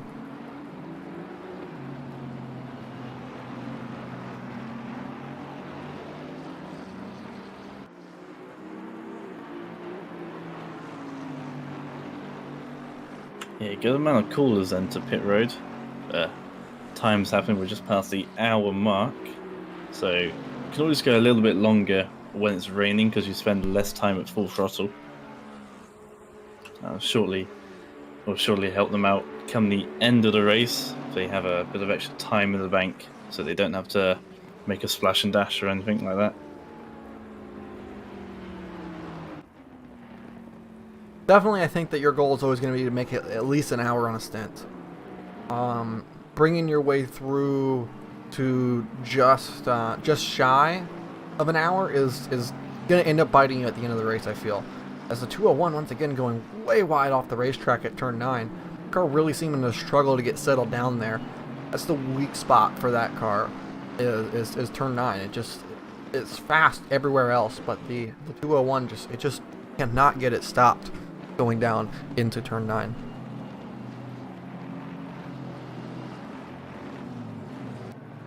Yep, and they good question there. So everyone that has a little red box next to the name, a plus number of seconds, that's a second, like an amount of second penalty that will be added to their next pit stop. So everyone will have their little red box cleared when they make their pit stops. Yes, and it isn't optional, as the 420 is now onto the pit lane, so it's going to promote the 101 up to the... Wait a minute, why is the 101 up in the first? What happened here? Because they were just in front of this class in 722. Did they go for a spin? They must have done. They have dropped back a bit. Yeah, the 722 here going for a spin, it appears, dropping down the field, because they had a couple second gap over this group that we've been watching here. So that is an interesting little note. Of course, the 201 did just drop into the pit lane.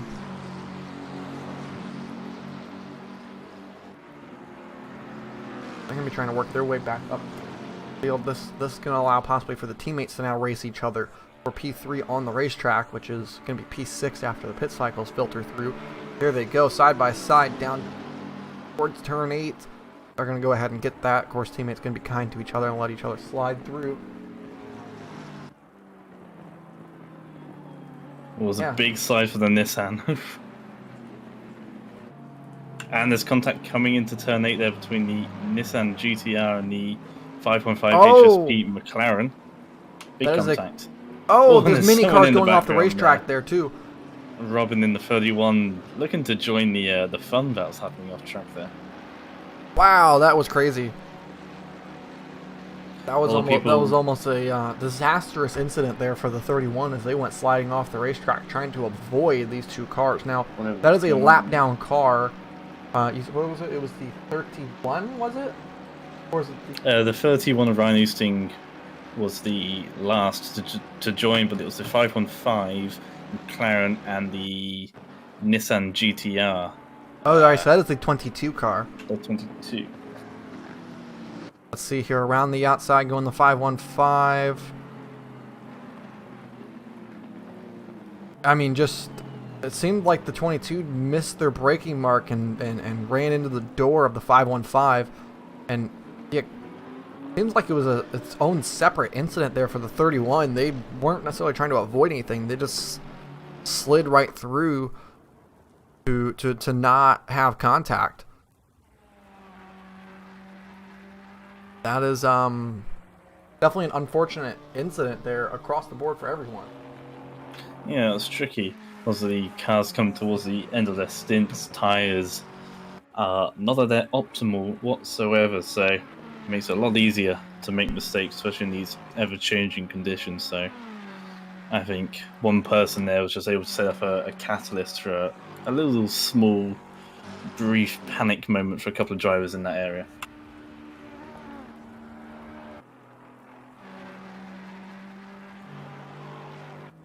We'll have to see what the race stewards do end up thinking on that one.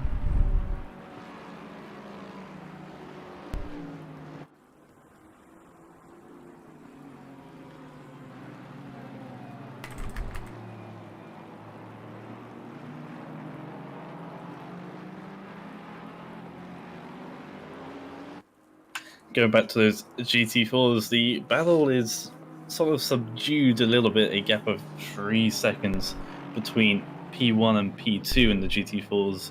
They're obviously still pretty close together, but the gap has drawn out a little bit, but I'm sure come the pit stop phase that battle will reignite, and it only takes a little bit of lapped traffic to insinuate a little bit of a time loss for either or driver, and I'm sure they'll close back up pretty soon. But yeah, that fight has quietened down for the time being. Still 3 hours left to go in this race, so I expect those two cars, the 24 and the 200 car, to be pretty close together on track once again.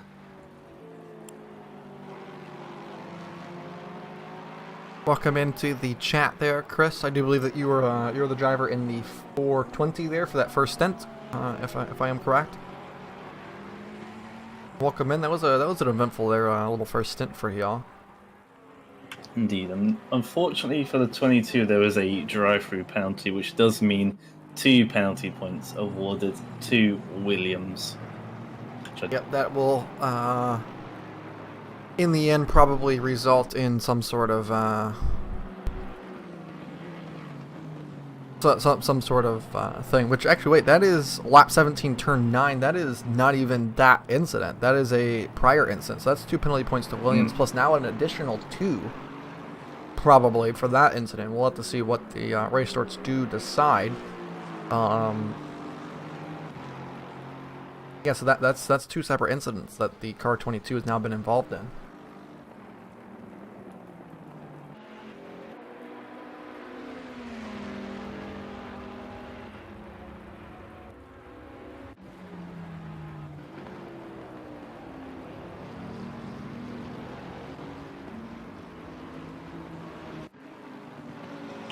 Matt Neal, second place in GT4, has called to the pit lane 1 lap, or at least primarily before the Bush car. They're spending actually quite a lot of time in the pits. As I say that, they then come off to Jackson. It's Alex Hode who takes over for the 200Q Mercedes GT4 car.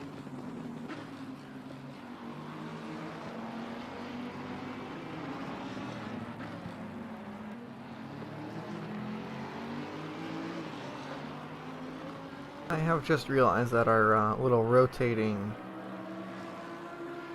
bracket was covering up parts of the racetrack, so I have moved that down to the bottom left now instead of the top right of the screen.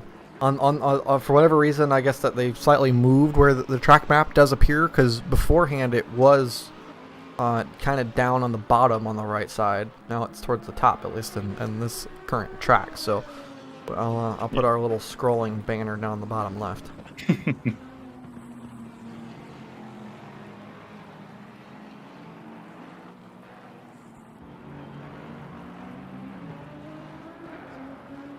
By the way, if y'all want your logo on that little scrolling banner right there, and you want to shout out in a command on the Twitch chat, we're always open to messages for affiliates and sponsorships and such. By the way, just a little plug there.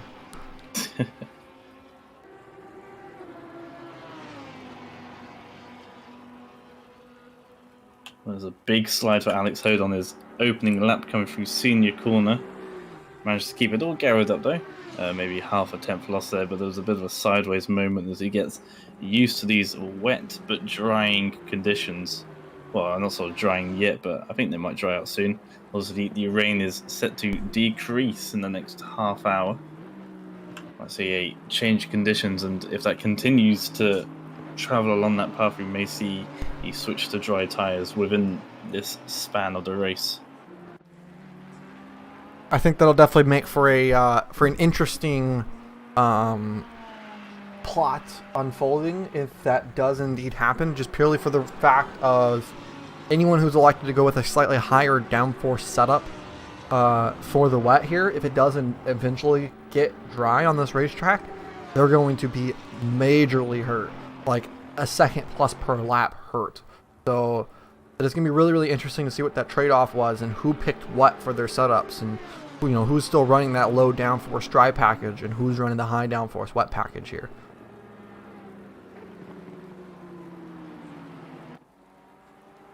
As they are using up every little bit. Honestly, I'm surprised to see these cars using so much of the off track there, especially through turn 8. Just because I would think that it would be really slick off there and that the cars would really lose all grip whatsoever as soon as you go up over that curb. So, I mean, in traditional speaking, in the wet conditions, you want to try to avoid curbs, avoid paint, avoid anything that could possibly cause a sudden change in your levels of grip. But perhaps in ACC, or at least in these conditions, it's not such that way. It's more stick to your line, and just the wet just kind of slows you down.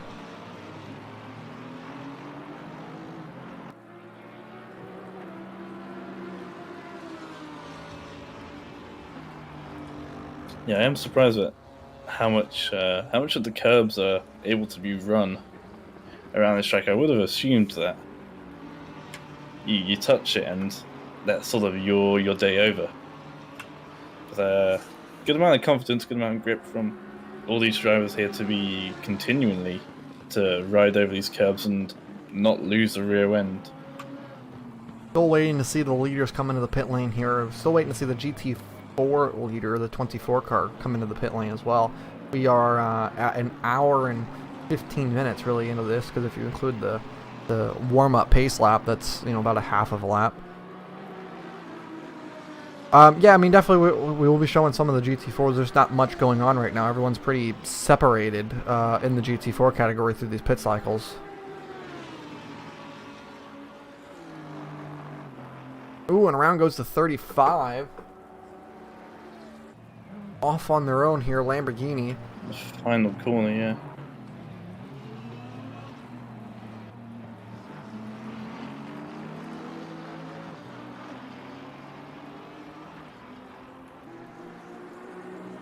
Cars had quite a few issues here with the off tracks. I wonder if they're struggling here in the wet conditions. Ooh, and there's a car around at turn 1. The 369, yes. They just made their pit stop actually, so I don't know if that was that out lap or their first proper lap, but it hasn't been very long since their pit call. Did they possibly swap on to dries? By chance, they have a stop go 30 that would also be for speeding, I would imagine. So that's also going to be unfortunate. But with that spin there in turn 1, this car seems to be dancy right now. Maybe they didn't have their pit box selection set up. Obviously, if you do not have your pit stop requirements set up properly, you're going to get pretty much screwed over in the pit once you make your pit stop. And a bit of inside information in the chat there. Beer car man of the senior variety will be climbing into the car in a lap or two, so expect that pit stop for the leader of GT4 to be happening imminently.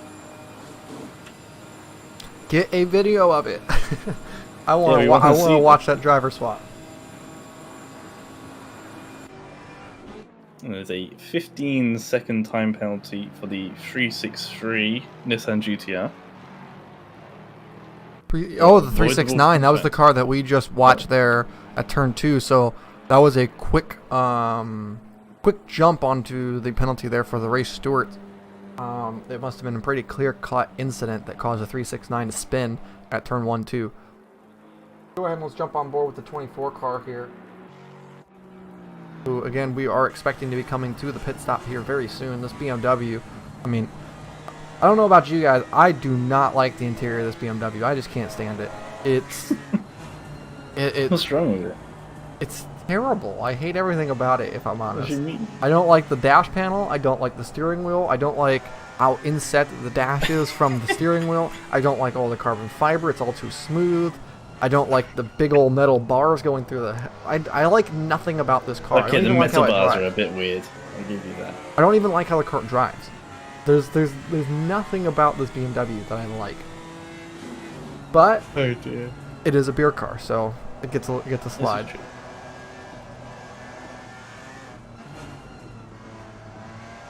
See then as he goes. Oh, there's contact there. Contact. Between him and something. Carries on for one more lap though. That's with the Aston Martin, who is a lap down to them. Not sure what happened there. That was with the number 7 DSRT car. No, it was not the number 7. 112. It was the 112 DSRT car. The 7 is the COVID survivors. Come on, game. It's only 10 seconds that you're rewinding. Like, come on now. You spend more time frozen than we actually get to watch. I want to see what happened there. I want to see if possibly the 112 lost it. No, and of course it rewinds to after the incident. It only actually rewound like 5 seconds. So that's great. Game's annoying. I'm just complaining for no reason. There's really nothing. It's not that big of a deal. It's a miracle that it works, and I'm happy that it works. But man, that was kind of annoying. I wanted to be able to watch what happened there. But we will have to see a clip of that from a different time period. Whoa! So the incident at turn 9, in which it kind of looked like the 22 made a little bit of a lunge up the inside. The penalty has been given to the 515. 10 seconds for that spin. down at turn 9.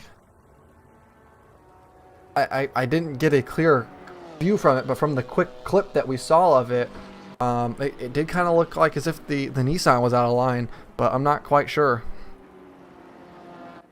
Well, they would have gone for the replays, and they obviously have all the camera angles available, so obviously they might have seen something that we might have missed in the precursor to that. Obviously, we did come into that incident a little late, so there might have been something before that might have triggered the whole event. So yeah, I do completely trust the ruling of the Our gracious stewards. yeah, of the stewards, and I believe in what they say, and like you said, they have a lot more cameras than we do, so we only get to see what we get provided with. Let's see now if that 24 does call to the pit lane. Yes, it does. Yep, you can see Let's the see. right turn signal being indicated of coming to the pit, so something that we suggested that they need to do for this kind of awkward pit entry that this track does have. So it is nice to see some people are adhering to what we recommended. Clean pit entry there. Have to see Interesting to see how much time, sorry to step in there, but see how much time they lost in that final corner on the previous lap. Whether or not they'll be jumped by the 200Q car or not in this pit stop phase. They might even have a little bit of damage from that, because it was a kind of a bit of a hefty hit, that one. So expect it to be tight on pit exit in about 30 seconds. Yeah, we're definitely going to be watching the 200Q cars. They're going to be coming through. I'm just waiting to see the 24 start rolling. I will let you know of that. 200Q coming through the second to last corner here, into the braking zone for the Yeah, last no. corner. 24 now enters the fast lane. They are rolling. The jacks are down. This is going to be really, really close once they get down to turn 1. 24 is on pit exit now. They're still going to bridge themselves a good gap out to the 200. Of course, we're still going to have to wait about a lap for those temps to get up to temp, or for the tires to get up to temp at least 1 lap.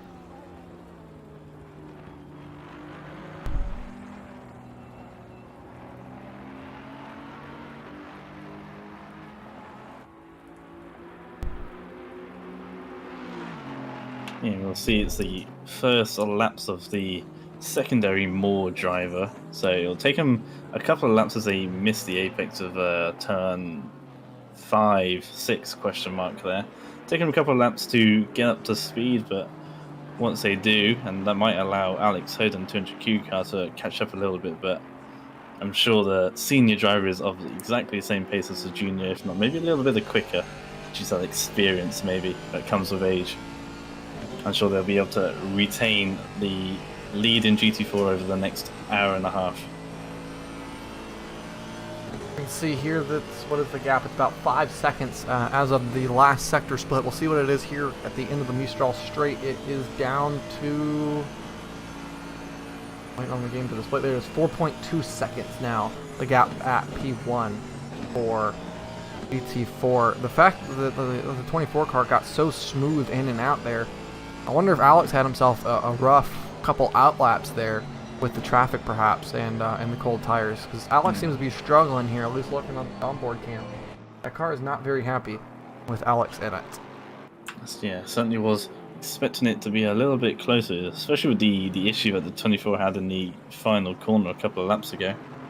The They've 107 done well has pushed their way lane. through to the front now as well. Not to jump you here, but the 420 who served their time penalty, falling all the way down to P7 and is 8 seconds behind 6th place. Yeah, that's painful. That's a major step here, and then now down paddling for P4. We got the 412 and the 198 really close to each other here.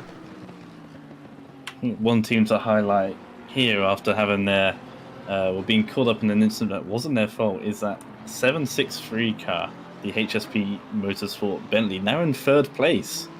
Can you imagine that? I'm not quite sure how they've got themselves to 3rd. Elizabeth Novak now taking control of the car into stint 2, but they're into 3rd, and I'm not quite sure how they've done that. I mean, just the Bentley is definitely a very solid car, and in the wet conditions, I mean, front engine cars have traditionally in this game had an advantage.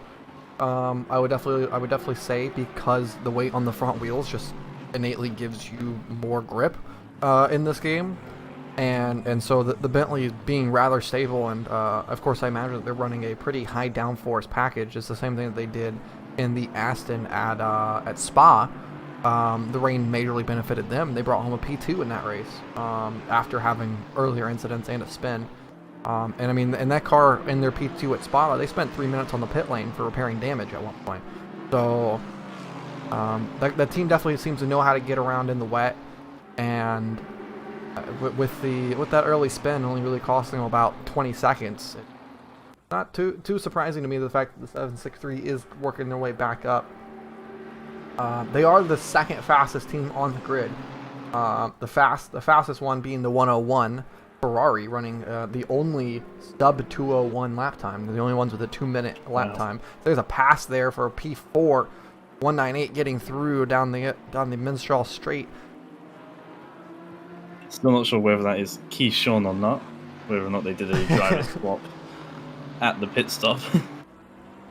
If our insider contact can reaffirm us on whether or not that's Keyshawn now or not. It's actually run a little bit wide for that specific corner, whatever what name it is, I'm not quite sure. That Lamborghini still putting pressure on. I think that our gap for the GT4 lead is now closed down a lot as well, down to just what looks like a second here between those two. Yep, 7/10 between those two. Gap's really closing down. Quite right, Alex Holt 2 seconds quicker on that previous lap as they just crossed the line, so maybe a slight mistake for Gavin Moore Senior. Do we call him Gavin Moore Senior? What do we call him? It's Gavin and Tad. I do believe that Tad is senior, if you will. Tad is the senior. Ooh, possibly having a little bit of a look down the inside. Not gonna have it. There's now a 763 Bentley. All right, on the rear end. Oh, there's contact. Got into the back there. And around goes the 200 car. Oh man, as we were just talking about the 763 and their fantastic recovery, that's probably gonna come back on them right there. The 200Q car was just running their line, and that was just a little bit of contact on the rear end.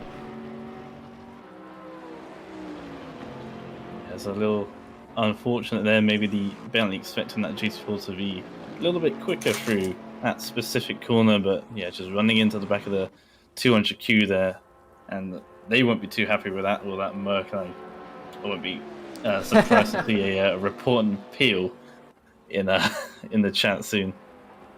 Don't worry, Flanth. Both of them voted for Paul Ricard. Both of them voted for Paul Ricard. Yeah, it's kind of. It was a group effort. That's what makes me worry about them. I love Paul Ricard. I'm not even gonna joke. It's okay in the right car. I prefer downforce cars to this track. The 420 served their 15-second penalty. That's what put them down to 7. No, I really like Paul Ricard. This is the only iteration of Paul Ricard I like, is the version that's... Oh, off the track goes the 198. Oh, and this big contact. Around goes to 24. Making contact with the 412 Lamborghini. That's going to break the 200Q car back into this fight, possibly. It does, indeed. And they're just a little behind. And actually, third place now. The number 7, the COVID-related car. It's a top 3 fight now. Yeah, now these little instances, it's brought them all together now. That has just made the battle for the lead in GT4 that much more interesting. There's now just, what is this going to be? It's going to be about 4 seconds separating the top 3. Yes, just about 4 seconds separating the top 3 here. And we've got to question how much damage there is. That was an interesting bit of contact. The 198 was trying to go around the outside. I mean, they were 3 wide. That just was not going to work.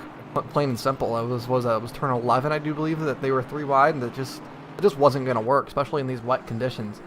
So that was interesting to see how that just went down.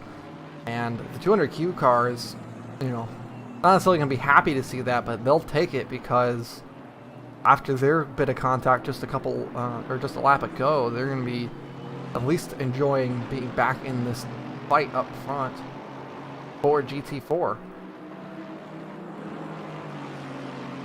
Got a battle for GT3 here coming right around the 200, the 420 and the 31 Mercedes. Oh, that's going to be a lot of overspeed for the Mercedes. They're going to have to back out of it to not to ensure that they don't go 3 wide here down the back straightaway.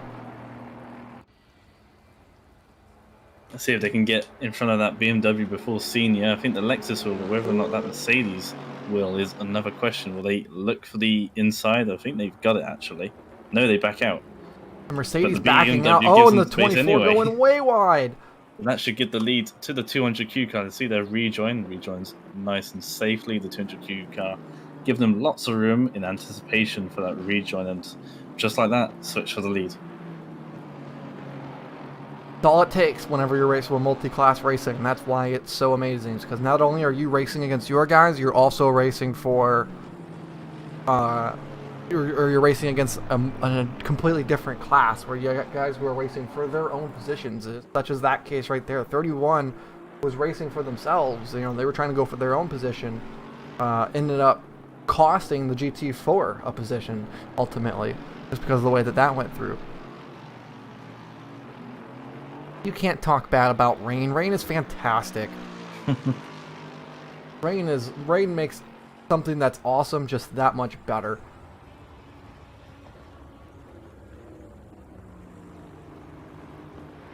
.31 car still right on the bumper. The 420. That was actually a really good job getting through sector 3 because of course they backed out at the end of the Mistral Straight. So to catch all that time right back up that they backed out of. And there's a change for second now in GT4. The COVID survivors, Juan in the number 7 Aston Martin, getting his way into second place there, past the 24 BMW. There has to be damage on the 24 car because they just once again missed a corner. I mean, there's got to be really, really significant damage there.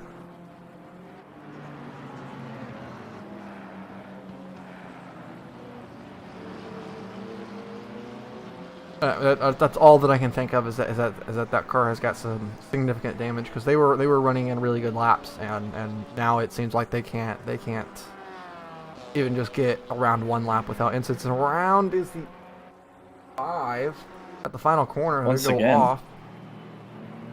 This car's been really struggling here in the wet, and they're going to be diving their way into the pit lane here.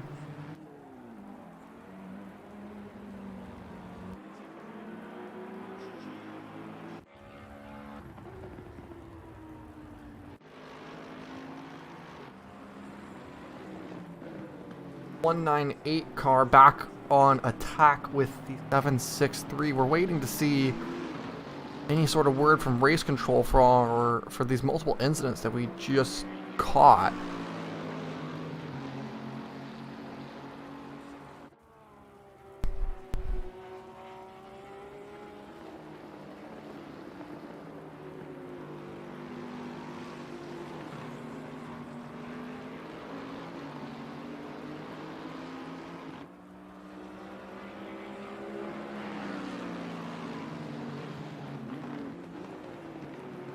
And the 198 does get through on the 763, who is also seeming to struggle here after that earlier contact.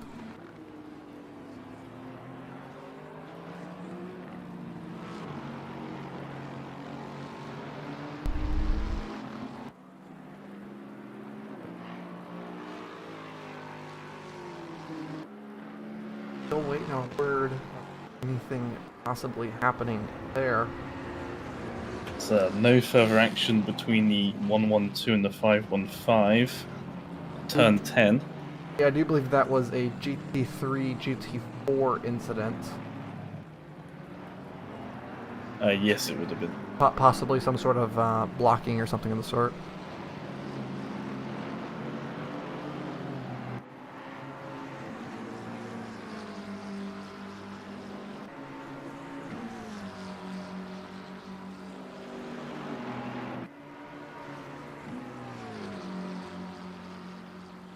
No damage reported on the 24, or is that just trying to cover up the damage? Why is Pro flashing light? Maybe that was just a weird lighting glitch, but it did appear as if the Camaro had its flashers on going down the straightaway, but perhaps it was just a turn signal. could be angry at the way a GT3 maybe overtook them. Nobody's saying you can't flash in anger. Going for a redeemed message. Yeah. Am I hopping on this? Sure. Each one of those needs to cost 100 bits instead of 100 channel points.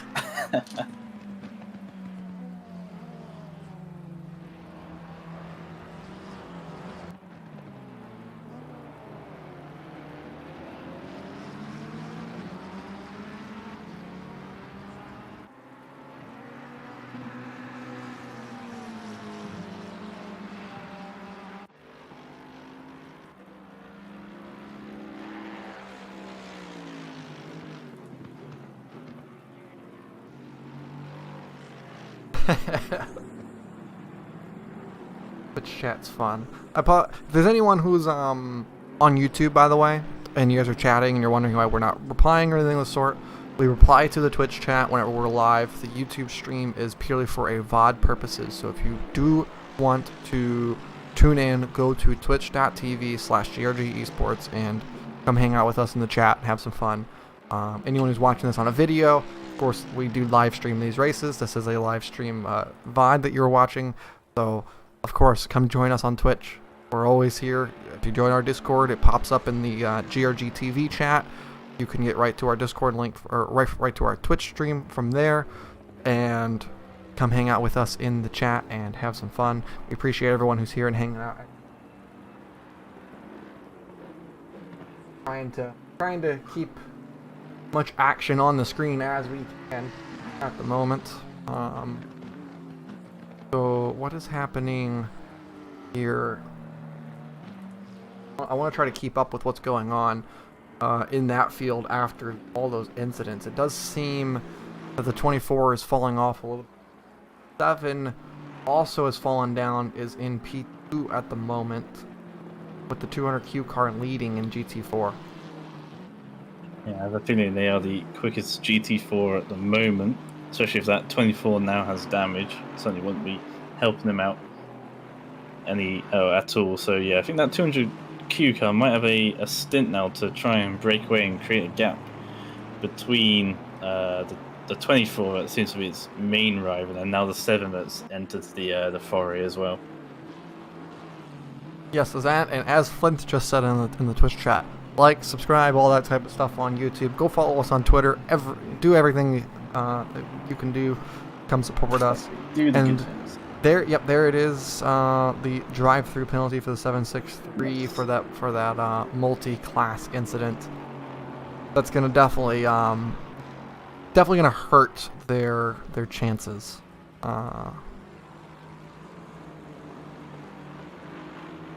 Yeah, drive-through penalty should cost them 20 to 30 seconds around here.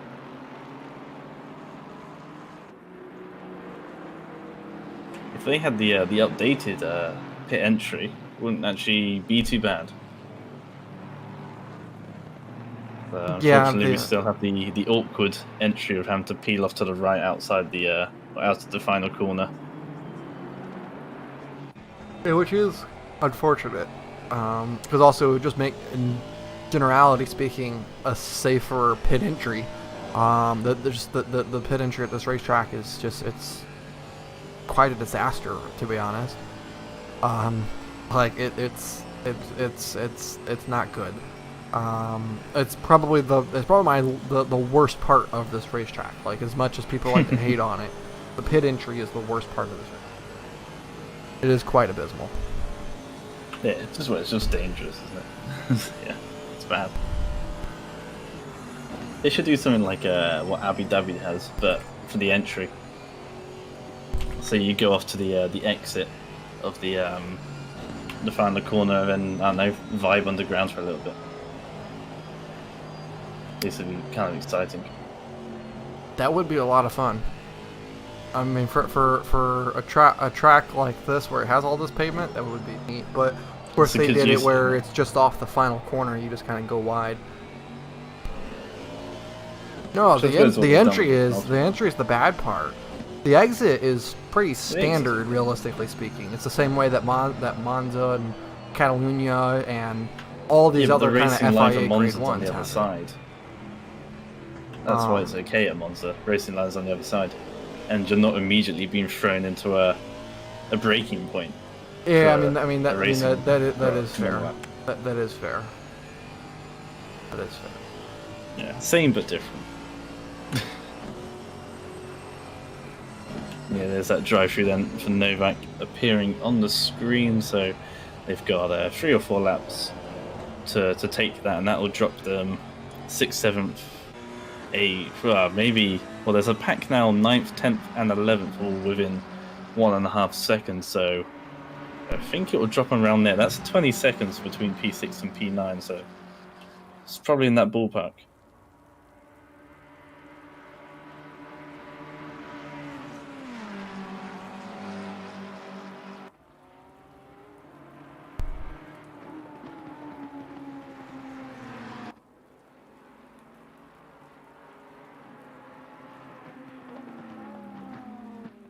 Do you have Amazon Prime?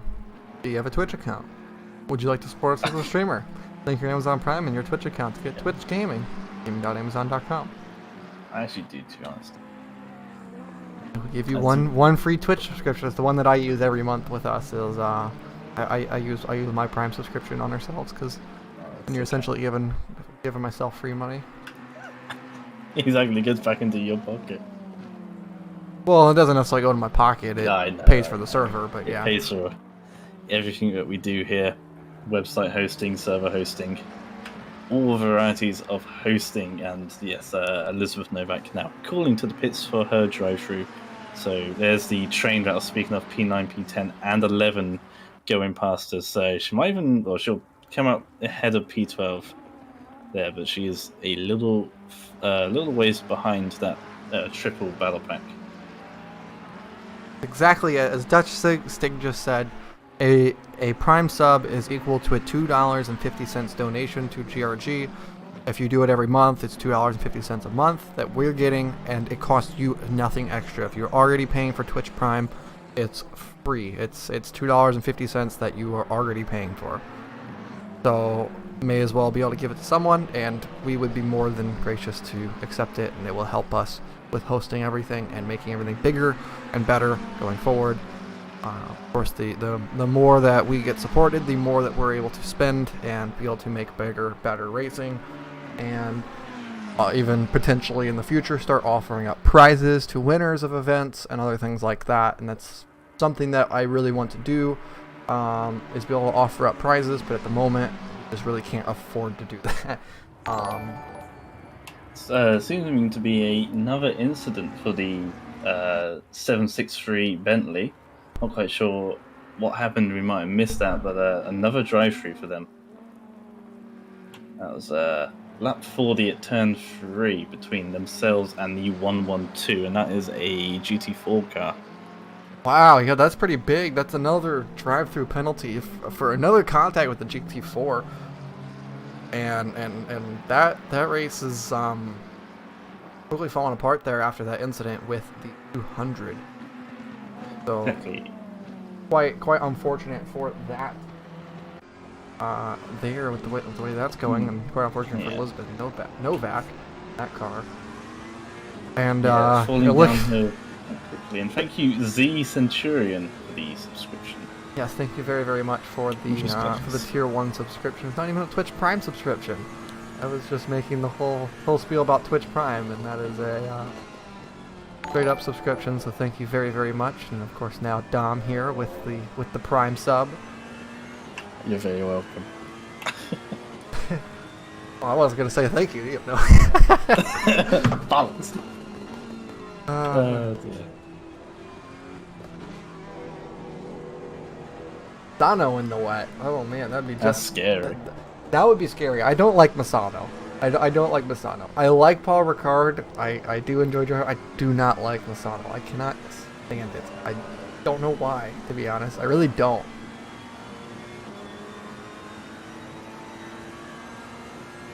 Like, I should like Misano. It has everything that I like. It has every corner that I like, but don't like that one.